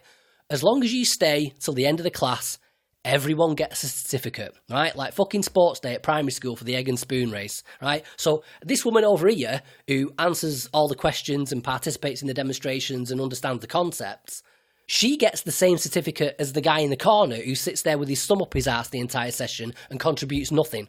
How do I know this? I've taught these classes, right? There's a decent possibility that there are therapists out there right now with a certificate on the wall with my signature on. Right? How about that for a qualification? Danny the podcaster. Danny the high school dropout, no GCSEs, no qualifications himself. Danny says you're qualified. Well done you. Right? And this isn't some nonsense course that I've cobbled together on and sold on the internet. This is through the NHS. I'm so getting fired after this episode. Whatever. But no, here's the thing, right? I'm not against teaching these classes, right? People are going to keep attending therapy because it's an embedded social institution, because what's the fucking alternative, right? The social support structures that facilitate the sort of caring that's actually required to heal and prevent human suffering in the first place are weak as fuck. You know, for me as a conservative, that's things like, you know, community, family, marriage, charity, religion. For some people, it's government. Take people's money to build government support systems. But either way, you know, conservative values have been destroyed and the government never lives up to the expectations of the idiots who worship it anyway. So I'm all for therapists trying to learn more and improve, even if all it effectively boils down to is emotional prostitution, where the only real benefits are what David Smale talked about, which is comfort, clarification, and encouragement. And there's nothing wrong with that, like, especially if you're failing to get those things from elsewhere. But let's not go giving people any sort of official endorsements that they can use to dupe people into trusting them to possess some specialised knowledge set if they haven't truly earned it. And again, that's just the actually or supposedly qualified ones. There's not a recording device in the world with enough memory on it to get me started on the fucking problems with like self-help gurus and people who call themselves therapists based on fuck all but their ability to light an incense stick in the spare bedroom and regurgitate Tony Robbins platitudes. But then again, right, on the flip side, how about this for a conceptual kick in the bollocks, right? I'm gonna stop after this one because, believe it or not, I've got like 9 other things here that I could rant about.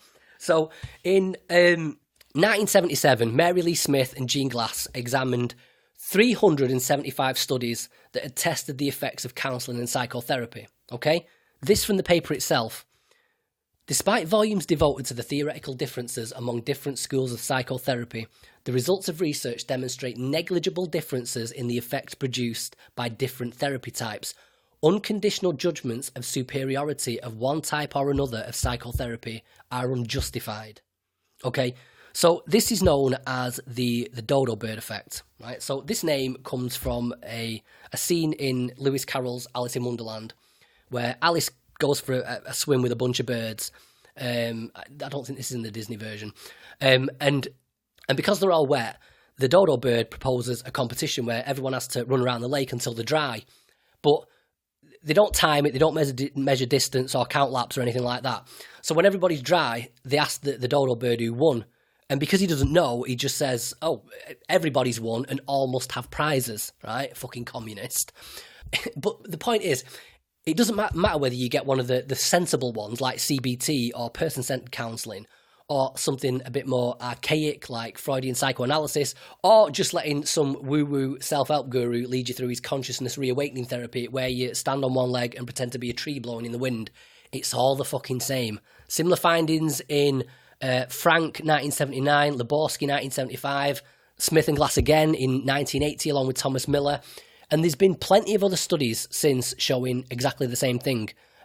Although, to be fair, so the Smith and Glass 77 paper that I've just quoted from, that also concluded that people who accessed therapy fared better than those who didn't, right? Lest anyone accuse me of cherry-picking conclusions. But, worth noting, in the 1980 meta-analysis with Miller, which also concluded that therapy was effective, that meta-analysis included studies that weren't randomised, studies with no control group comparisons, and studies with findings that didn't reach clinical significance.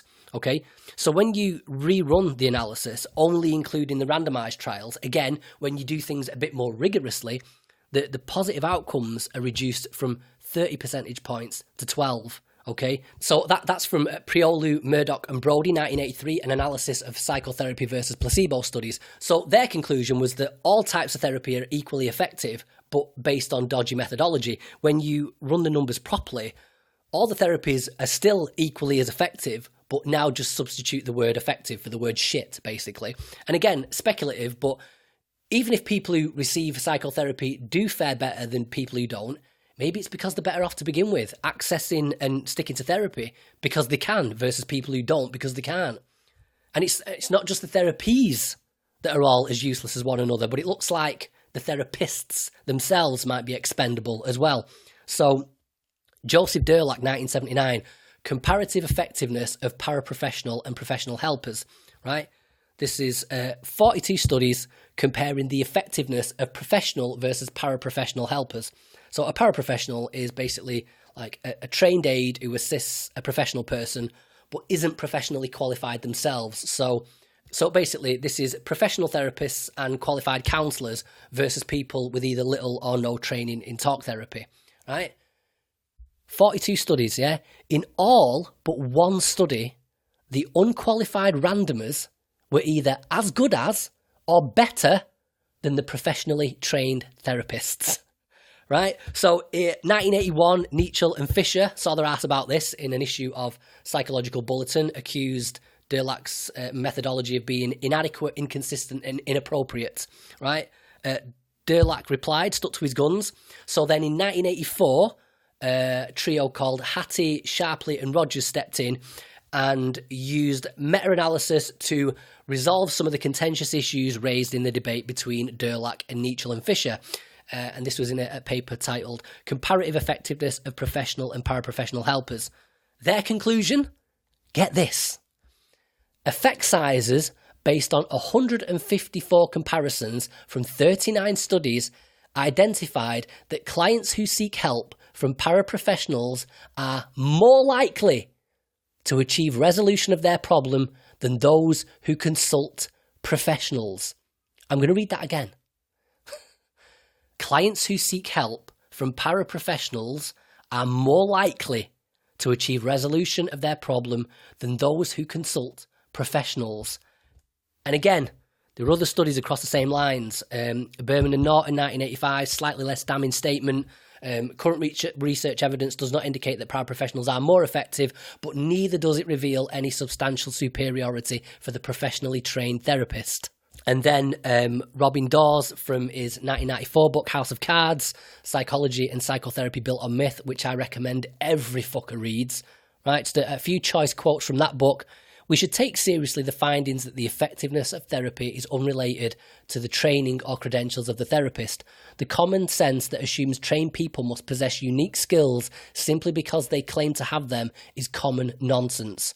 Virtually all the research has found that these professionals' claim to superior intuitive insight, understanding and skill as therapists are simply invalid.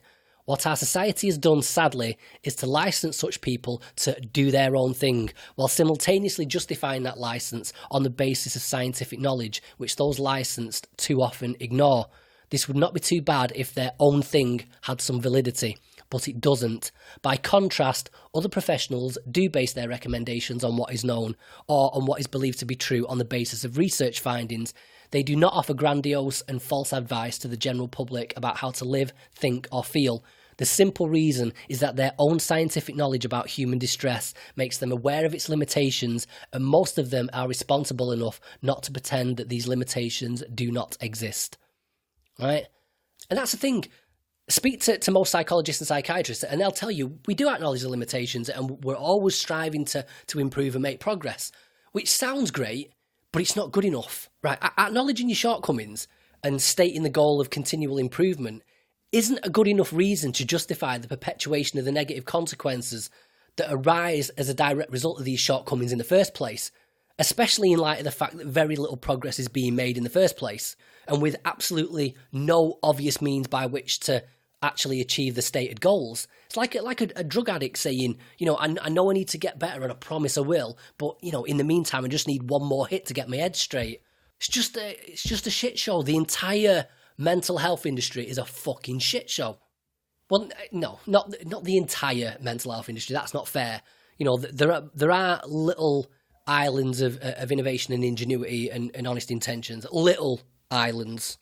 I'm impressed by Warren Mansell and his team up at the University of Manchester and Viv Huddy over at Sheffield. I think those guys are onto something with perceptual control theory and probably closer to mapping and understanding human behaviour and the origins of mental distress than anybody else. Now, whether or not they're going to be able to actually go that one step further and develop a form of psychotherapy that actually works, I'm not so sure. Method levels, which is what they're working on, has a lot going for it. It's one of the classes I've been involved in teaching. Maybe not anymore, we'll see. But at method levels, it's transdiagnostic, it's adiagnostic, it's more immersive and efficient than CBT. It lends itself to AI better than any type of therapy, which is good for future of technology and scalability and accessibility. There's no homework involved. It's sort of immune to therapist interference and political ideology. But is it better? I don't know. Will it be able to break free from the dodo bird effect? That remains to be seen. I think I'm more impressed by Warren personally than anything, because that guy is passionate about what he does in a way I don't think I've ever seen in any other academic I've ever met. It's like he lives and breathes it. Like every time I see him, he's like buzzing off PCT, off perceptual control theory. And he's also the only academic I've met who everyone who knows him holds him in high esteem. Because let me tell you, right, if there's one thing that academics like doing, it's talking shit about one another behind each other's back. So, yeah, I think if anyone's going to finally crack the human psyche, it's going to be him. I'm super impressed by Lucy Johnston and John Crombie and the guys working on the PTMF, the Power Threat Meaning Framework. I have plenty of issues with some of the philosophical underpinnings in the document, but I think their attempts to sort of wrestle back some of the power from the biomedical model and emphasise the importance of wider social context in conversations about mental distress is long overdue. And I mean, they are sort of standing on the shoulders of giants like Thomas Zass and David Smale, but I think this concerted effort of theirs to connect with the public is finally going to make some more significant headway in a way that Zass and Smale never really did.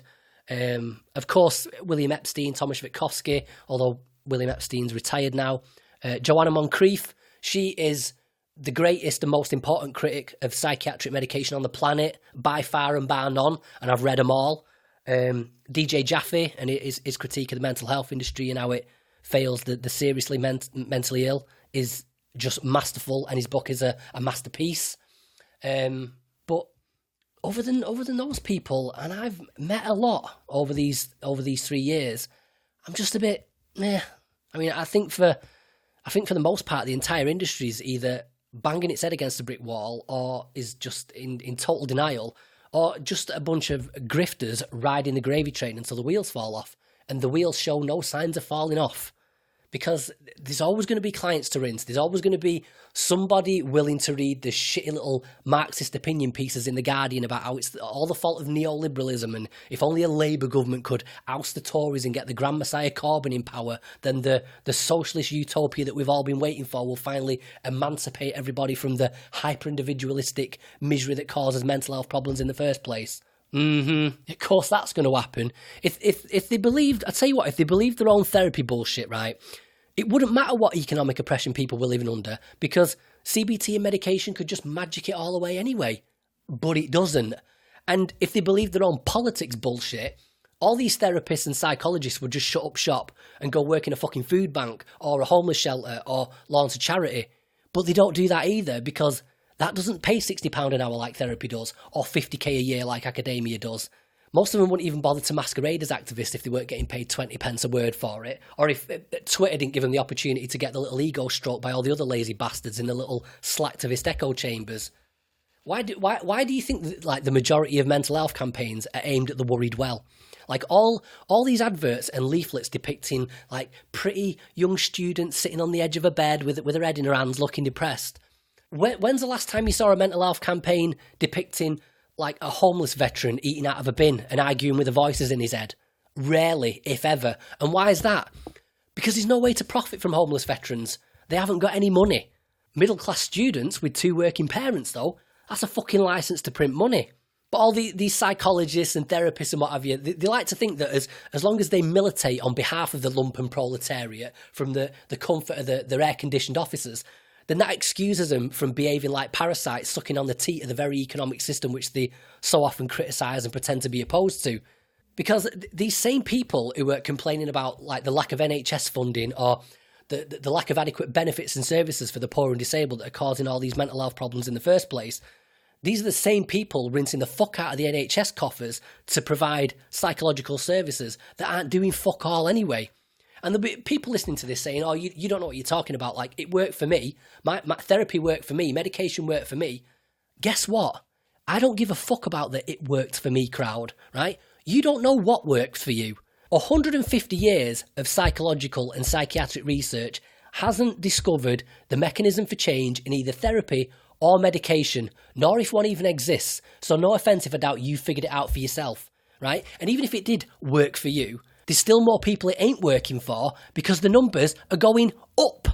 And if that sounds cynical or unfair, because I can imagine people hearing this episode and getting all pissy, or you therapists, or you psychiatrists, or the it worked for me crowd, you square this circle for me. We've been flogging this dead horse since Freud, right?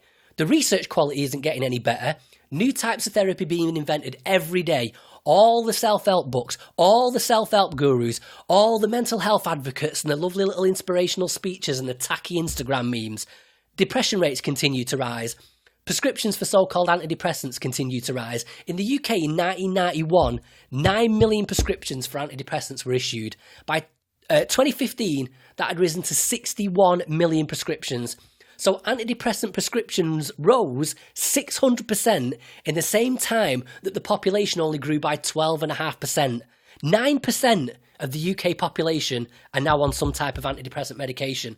And all this despite antidepressants producing no noticeable benefit compared with placebo, right? Americans are less than 5% of the world's population, but consume 66% of the world's psychiatric medications. Sales of psychiatric drugs amounted to more than $70 billion in 2010 in the US alone. Rates of hospitalisation for schizophrenia have remained the same since the 80s. All the people supposedly liberated from institutionalisation are now just locked up in jail. Substance abuse is rising. Deaths from drug overdoses are rising. Rates of eating disorders have been creeping up since the 80s. Anxiety rates are going up. Benzodiazepine use is going up. Deaths involving benzodiazepines increased fivefold between 2002 2016, and there's been no significant improvement in suicide rates since the 1950s. I could go on and on and on. If the mental health industry is moving in the right direction, if therapy works, if medication works, if the science is sound, explain to me why that's the case. Because if any other sector of science was performing as poorly as that, it would have withered on the vine and died like phrenology did. Right? Outcome measures for almost every other type of medicine has improved over the last 50 years.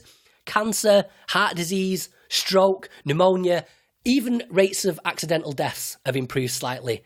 Then compare that with mental health, where things are getting worse. Imagine any other sector of medicine where the more doctors you deploy and the more prescriptions you issue, the bigger and the more incurable the problem gets.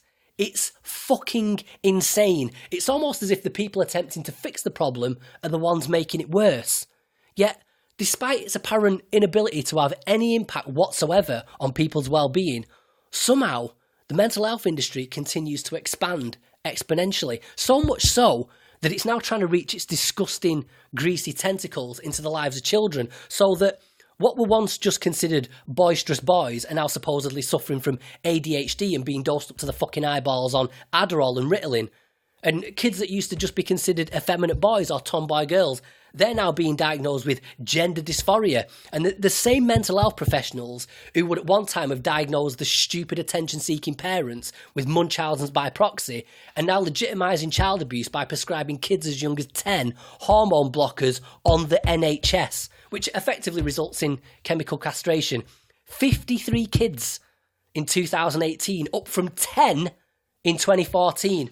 And all this despite the fact that in every study on the topic on whether or not so-called trans kids go on to change their mind about transitioning, 12 studies as of 2017, the majority end up changing their mind. What's funny about this is the same people who about 5 minutes ago were seeing their ass about my criticisms of study methodology will now all of a sudden be able to muster the same level of scepticism about the legitimacy of those studies because they don't shore up your stupid liberal agenda. And this, to be honest, has been one of my sort of big motivating factors for making the decision I'm making today and why I'm being so vocal and aggressive about it. I'm sick of you lot fucking with kids. Therapists interfering with kids, diagnosing them, drugging them, sexualising them with all this trans bullshit and LGBT sex education and fucking drag queen story time, all being sanctioned and endorsed by the same people who can't cobble a decent study together, can't reliably diagnose people, can't reliably treat them, can't be trusted to tell the truth. These are the people that we're now supposed to allow into our children's lives, into our families, to decide whether or not they need to be prescribed medication and to dictate the rights and wrongs of parental conduct. The fuck out of here. Right there. That's my line in the sand right there. And you know what? Since we've veered into politics again, I'm going to make this my last point now. For anybody who's clung on this far without deciding to erase me from your subscription list, let's get rid of another 50% of you in one fell swoop, or 48.11% of you, to be exact. Brexit. If anything has been the nail in the coffin of my desire for ongoing involvement in the mental health industry, it's fucking Brexit. So when the referendum first came around, I didn't much care what the result was going to end up being, right? I just sort of assumed a landslide for the Remain side, just based on Project Fear and the middle class and elitist control of the media. And the reason it was of no particular interest to me was because I don't really feel any sort of connection or affinity to this country. I'm not a patriot. I don't hate Britain by any means. I don't even dislike it. I'm just sort of ambivalent towards it. It's just a bit of a nothing country, really. I feel like it's a country sort of living on past glories that hasn't really got much going for it now, or anything much to look forward to except a slow and steady decline in the global GDP rankings. Like, I don't know, Britain and Britishness used to be a thing, like right the way up till the mid-90s, I think. But I don't think it's much of anything anymore. It's very generic, and I don't know, maybe that's part of being in the EU, where this sort of drive towards standardisation results in a sort of watering down of the more distinctive features of a nation state. I don't know, and I don't care, to be honest. My heart belongs to America. I sort of fell in love with America immediately after 9/11, and not because of it. There's nothing to do with 9/11 directly at all, really. But what 9/11 did for me was make me more curious about this country, which up until then I'd only really known as sort of a bigger version of Britain, but with like cowboys, skyscrapers, and movie sets. But like the more I learned about it, like the history, the constitution, the so-called flyover states, the more I fell in love with it. And this was at a time as well when I was like a rabid communist. So it was sort of a reluctant endearment that was happening to me, and one that I didn't like to fully admit to, because if you're a commie, then America's like the fucking devil incarnate. So I think I used to try and justify it to myself by thinking, like, I love the culture of America. It's just the economics that needs sorting, which of course completely contradicts what Marx said in Critique of Political Economy. He said the mode of production of material life conditions the social, political and intellectual life process in general. So, in other words, American culture can't be divorced from free market capitalism. If you love America, you love capitalism. I think it's having kids that ultimately made me a conservative, but falling in love with America sort of expedited that process. I think without that curiosity about America, I could have clung on to Marx for a good while longer, which is fucking scary. So that's really been my plan for a while now, to emigrate to America. That's the dream, and like Leanne's fully on board with it. But as it stands, we've got kids, one's in school, all his friends are there, we've got grandparents who are really close to the kids, and I could never leave my mum behind now that she hasn't got my dad anymore. So it's it's not going to happen anytime soon, unfortunately. But it's weird because even though like the physical relocation hasn't taken place, the emotional one has. It's a bit like a divorce or an affair in that sense, where you're still sort of living together, but you don't really care about each other anymore. Like your heart's not in it, and you're sort of longing for something else. It's a weird feeling, really. And I can imagine people hearing this and taking umbrage with it, but which sort of reminds me of another aspect of this country's loss of identity, really, because if you declare yourself a patriot in Britain, it's a dirty word over here, that, a patriot. Like, even our own Union Jack, our own flag, is seen as a symbol of jingoism nowadays. And like, if you fly the flag in your window or your garden or whatever, it's sort of interpreted as a nod to racism. And if you declare yourself a patriot, you immediately get accused of being a little Englander. It's like, oh, what, you're a patriot, are you? I suppose you're proud of our imperialist past as well, a country that got rich off the slave trade. But then, if you're like me, and you're like, nah, I don't really care about Britain, those same people are like, how dare you? My grandfather died on the beaches of Normandy for this country. Or if you say you love British culture, it's like, what culture? Fish and chips and football hooligans. But then if you say Britain hasn't really got a culture, it's like, how dare you? We're a multiracial society. You're only saying that because it's not white enough for you anymore. Can't fucking win. And we've got the same sort of bizarre attitude towards success as well. Like, you hear people say in this country, we need to teach young people to be innovators and entrepreneurs. But then when someone gets rich in this country, it's like, fuck you, privileged twat, dirty capitalist, tax him. And then the one I really can't get my head around as well is this sort of strange pride people have in claiming to be working class, as if there's sort of virtue in poverty and scraping by. Like, I'm working class, but I've got no bones whatsoever about my ambition to rise out of it. Like, if I could afford to move to a posh area, or even better, a gated community, I'd be fucking out of here and never set foot in my hometown ever again. And that's one of the things that I love about America, is the sort of the ambition and the celebration of success. To paraphrase Steinbeck incorrectly, I believe, but I'm going to paraphrase him anyway. Socialism never took root in America because the poor see themselves not as an exploited proletariat, but as temporarily embarrassed millionaires. And that's the difference between us. Americans believe in themselves and in social mobility, and rightly so, whereas the British sort of voluntarily impose a caste system on themselves and then take pride in their place within it. And I can't relate to that. So like I say, like long term, I'm sort of indifferent about the UK. Like if I could move to America tomorrow and then say Brexit got reversed and the EU went all like East Germany on us, and we're like, right, any citizen who dared to emigrate from our European paradise will henceforth have their citizenship revoked and shall never again be able to revisit their original homeland. I'd be like, yeah, whatever. Like, turn the UK into the EU's fucking car park for all I care. But short term, unfortunately, I'm stuck here, aren't I? So from that perspective, it still makes sense for me to participate in the democratic process in order to try and make the best of a suboptimal situation. So when the referendum came along, I voted. And as well as an interesting insight into the dynamics of the country as a whole, it's also exposed some of the hidden dynamics between academics and the general public in the mental health sector. So we've discussed before that according to the Adam Smith Institute, despite the fact that about 50% of the public voted for right-wing or conservative parties in 2015, the number of left-wing academics in the humanities is about 86%. Now, the Brexit vote isn't quite as one-sided as that, but it's still essentially a left-right split. So 61% of Conservative voters and 95% of UKIP voters voted to leave versus 35% for Labour, 32% for the Lib Dems and 20% for the Greens. Then the educational split was 70% of people with a GCSE or lower voted for Brexit versus 32% of people educated to degree level. And finally, the vote was divided between median income. And the chart's shaped like an X, where people with fuck all voted heavily to leave, like over 70% down at the 15k per year level. And people with plenty of money voted heavily in favour of remain, again, over 70% up at the 40k level. And the average non-professional academic salary for universities in the UK back in 2015 was about $48,000 a year.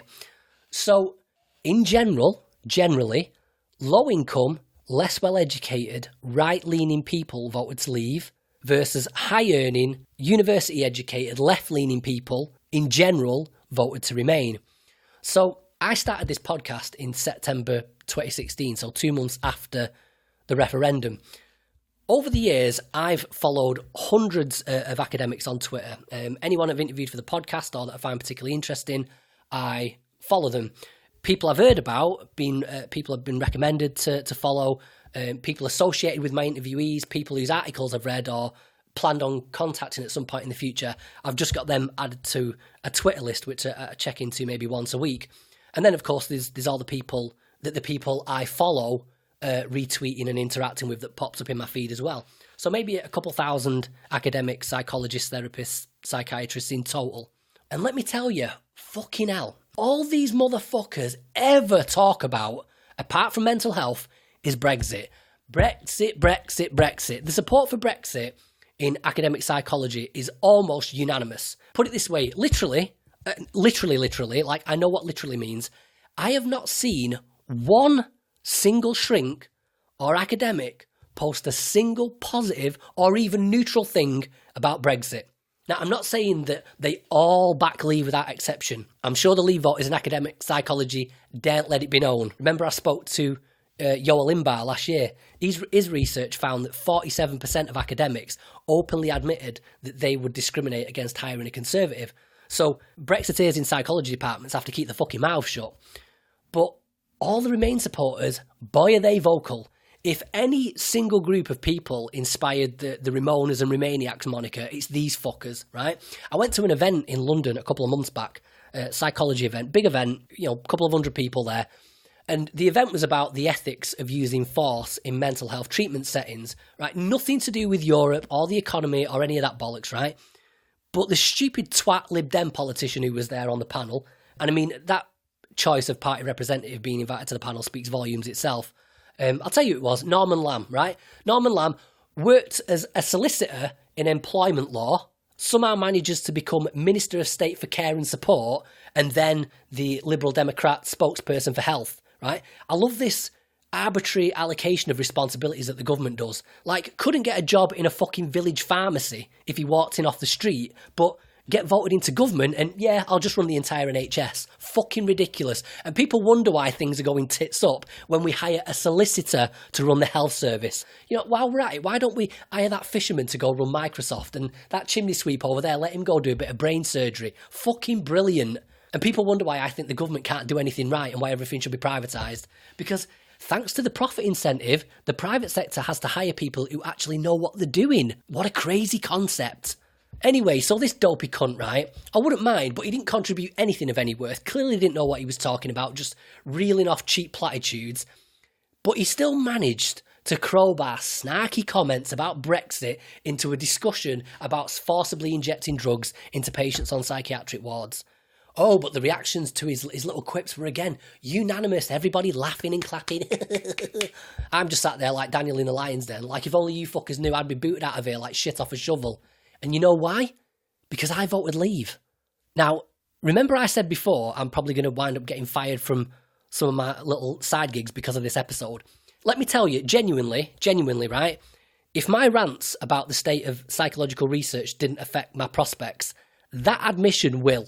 Genuinely. I can imagine the more level-headed academics and people in charge of the various projects I'm involved in listening to my rant and being like, well, you know, he does make some legitimate points. I don't agree with everything, and I think he's wrong about X, Y, Z, but fine, whatever. But voting for Brexit? No. That shit is verboten.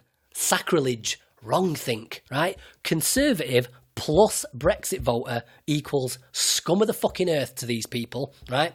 Now, I don't give a fuck about all the crystal ball nuance of the economic ramifications, right? We ain't Venezuela. We ain't going to fucking descend into revolution. We haven't got a revolution in us, right? Britain hasn't had a revolution since 1640. Even the so-called glorious revolution of 1688, where we kicked out James II and replaced him with the constitutional monarchy, that was known as the Bloodless Revolution, right? That's how unrevolutionary Britain is. Our revolutions don't even require sticking plasters, never mind tanks. Britain is a pussy country whose citizens handed all the power over to the government the moment they allowed the Parliament to pass the Firearms Act in 1920. All well and good for controlling the number of gun deaths, but it also prevents law-abiding citizens from protecting themselves against violent criminals who don't give a fuck about gun laws, right?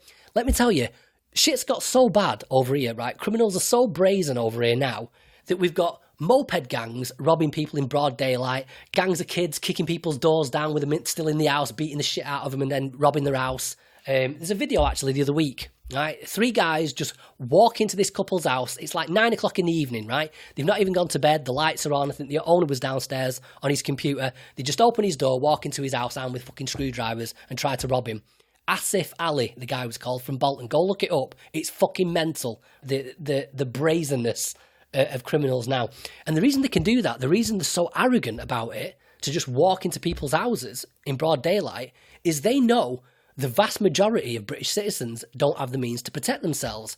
Let me tell you, right, I live in an area where people's houses get ransacked all the fucking time. Right, Leanne's always showing me security videos of people's houses getting robbed on our local neighbourhood watch group on Facebook. Let me tell you, it's not a nice feeling knowing that someone might come into your house armed with a fucking gun or a machete, because, again, criminals don't give a fuck about the law, and you're not allowed to own either. All you have to protect your family in this country, to protect your kids from guns or a machete, is a baseball bat or a kitchen knife. It's pathetic, right? Ezra Levant calls Britain a dystopian time machine that shows America what it's going to be like in the future if it continues to allow the left to eat away at the Constitution. Don't do it, guys, right? Do not let the government take away your Second Amendment. The only way for law-abiding citizens to adequately protect themselves against non-law-abiding citizens. Yeah? And the only other problem, of course, is if our government ever turns on us, we're fucked. And it's funny because the same people who laugh at the notion of a Western government turning on its citizens are the same idiots screaming about Trumpism being the return of the Third Reich and white supremacy. So which is it, you dumb cunts? Or is it only right-wing governments that need to be feared? Because none of the socialist governments have ever caused anybody any harm. Well, I mean, you know, except for the National Socialists in Germany, 6 million dead, and the Soviet Union, 20 million. China, 65 million. North Korea, Cambodia, Romania, Bulgaria, Nicaragua, Ethiopia, Cuba, East Germany, the Congo, Libya, the Sudan, Afghanistan, Hungary, Somalia, Yemen, Yugoslavia. But other than those, nothing to fear from your government, people. Trust your government. It also makes me laugh when people say that a civilian militia couldn't stand up to a government incursion anyway, so what's the point in arming your citizens? One, what would you rather do if your government went rogue? Go out fighting, right? Or get quietly loaded onto the back of wagons in a blindfold and handcuffs like cattle, right? I know which one I'd prefer. And two, are you fucking kidding me? The Taliban in Afghanistan, running around in fucking flip-flops in the mountains, have been holding their own against the US military for 18 years, right? So imagine what a coalition of southern state militias, combined with like army defectors not willing to turn on the citizenry, imagine what they could do. There'd be a Gadsden flag flying over the White House by fucking sundown. Anyway, so look, pussified Britain ain't going to descend into a revolution, right? And nor is the fifth largest economy in the world going to plunge into some sort of potato famine. We're going to be fine, right? We can afford to be principled about how we vote. And that's why I voted the way I did, right? Based on principle. The principle of policy, laws and statutes being decided upon and voted upon by directly elected representatives, and the legislative mechanisms by which those laws get passed being situated as close as possible, geographically and procedurally, to me as a voter. End of story, right? I don't give a fuck if it means I'm less well off as a result. If that's the price I have to pay, so be it. And I'm saying that as someone living paycheck to paycheck like every fucker else. I don't give a fuck about the so-called benefits of being in the EU. It's about the principle. Not everyone is willing to flush the sovereignty down the shitter for a few quid. It reminds me of the fucking slavery advocates during the drive towards abolition, who tried arguing that slaves were better off under slavery because it was incumbent on their owners to take care of them and feed them and house them, and whereas if they were tossed out into the free market all of a sudden to fend for themselves, they'd be eaten alive. And imagine the slaves being like, yeah, thanks for your concern, I'll take the freedom, please. And no, I'm not comparing slavery to the EU.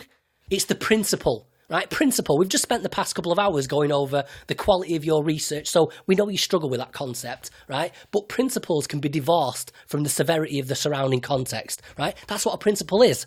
Right? If you say it's a principle of yours not to cheat on your wife, well, you don't cheat on her when you're happily married, and you don't cheat on her when you're miserable. Otherwise, it's not a principled stance. Same thing here. Crack of the slave master's whip or stroke of the civil servant's pen. Some people don't want to be ruled over by unelected, unaccountable bureaucrats they have no control over. Some people would rather maximise the amount of control they can exercise over their own lives regardless of the consequences. I'm one of those people. But you wouldn't know it to read the opinions of academic psychologists and their ilk. It never even crosses their mind that working class people like me could take a principled approach, or that we could possibly understand what we were voting for. Far be it from us to possess the towering intellect required to understand such complicated matters of state. I see them all the time liking and retweeting stuff about how Brexiteers are thugs and racists and bigots and how stupid and confused and uneducated we are, which is ironic really. Just a fun little experiment to do with a Remainer, right? Next time you're talking to one of them cunts, ask a Remainer to name all the legislative branches of the EU and how they all interact to pass laws, and watch them fucking stutter and squirm, because they don't know. And it blows my fucking mind that people would ever defend a system whose political mechanisms they don't even understand. If you're a Remainer listening to this now and you can't fully elucidate a response to that question, you're the fucking idiot. I know exactly how it all works, which is precisely why I voted the way I did. But how interesting that these same middle-class ivory tower academics, who again like to spaff the virtue all over the place by militating on behalf of the working classes, because it's economically disadvantaged people who are most at risk of adversity and mental health issues, and therefore the most likely to require help at some point, right? These poor working class people who they care for so much for 50 grand a year, these amazingly hard-working, inspiring working class people who they have so much respect for and want to help for £50 an hour, right? As soon as these same working class people stray off the reservation and attempt to exercise the exact same kind of control over their lives that these fucking hypocrites claim to want for them, if they dare to try and exercise that control in a way that doesn't meet the approval of these people who have nominated themselves the arbiters of Orwellian goodthink, well then all of a sudden the true feelings come out. Oh, you voted Brexit? Fuck you, you bigoted, uneducated, working class scum. The same way Democrats in America treat black people like the little pets. Like, I love black people, people of colour. We need to empower people of colour, encourage more people of colour to vote and get involved in politics. Then when blacks vote Republican, it's like, ugh, self-hating Uncle Tom. Or like when 70% of blacks in California voted in favour of Prop 8's ban on gay marriage, and the Dems went ape shit. Like, God damn it, bad Negro, put your ballot paper down, put it down, naughty. When we said get more involved in politics, we did not mean you're actually allowed to have an opinion. You tick the boxes we tell you to tick. Naughty. It's disgusting.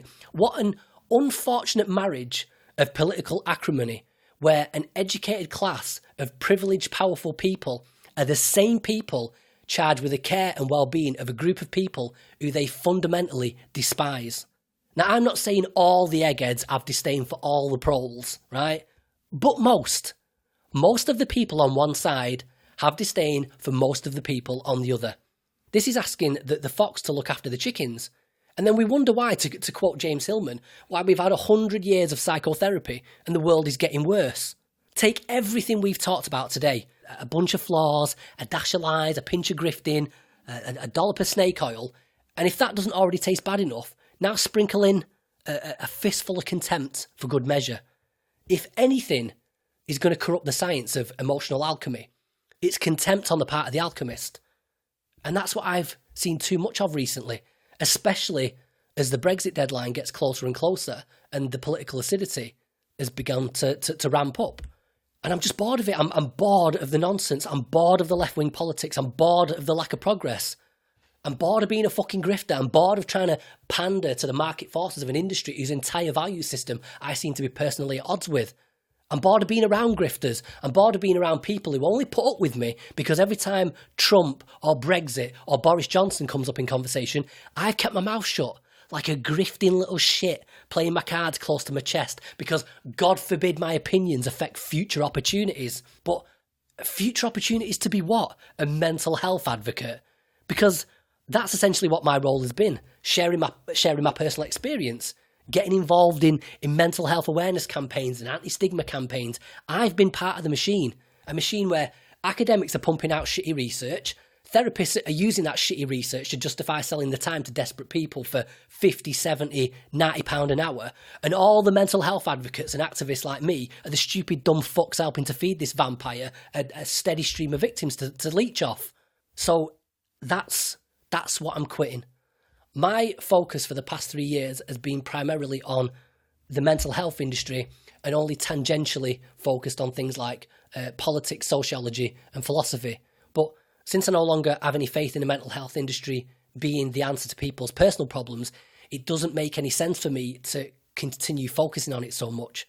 And so what I intend to do moving forward is to flip that focus on its head so that while my interest in answering questions that relate to personal suffering remains an ongoing and maybe even the central concern, I'm going to be much more focused on things like politics, sociology and philosophy, and then only tangentially exploring the mental health industry directly. So with that will come a new name for the podcast and a little rebranding effort. I already know what I'm going to call the new podcast going forward, but I think I'll save that for now. It's not just a name change, it's going to be a shift in concept, in approach and in direction, which probably warrants a little introductory episode all of its own. But like I say, I'll save that for now. But in the meantime, me and the mental health industry and anyone that's taken issue with anything I've had to say today, really, I think we're done. I think it's time we went our separate ways. So to you guys, I'm going to say farewell. And for the remaining, 7 of you that maybe enjoyed this episode and didn't wind up getting your little snowflake printed knickers in a twist, I'll see you in the next episode.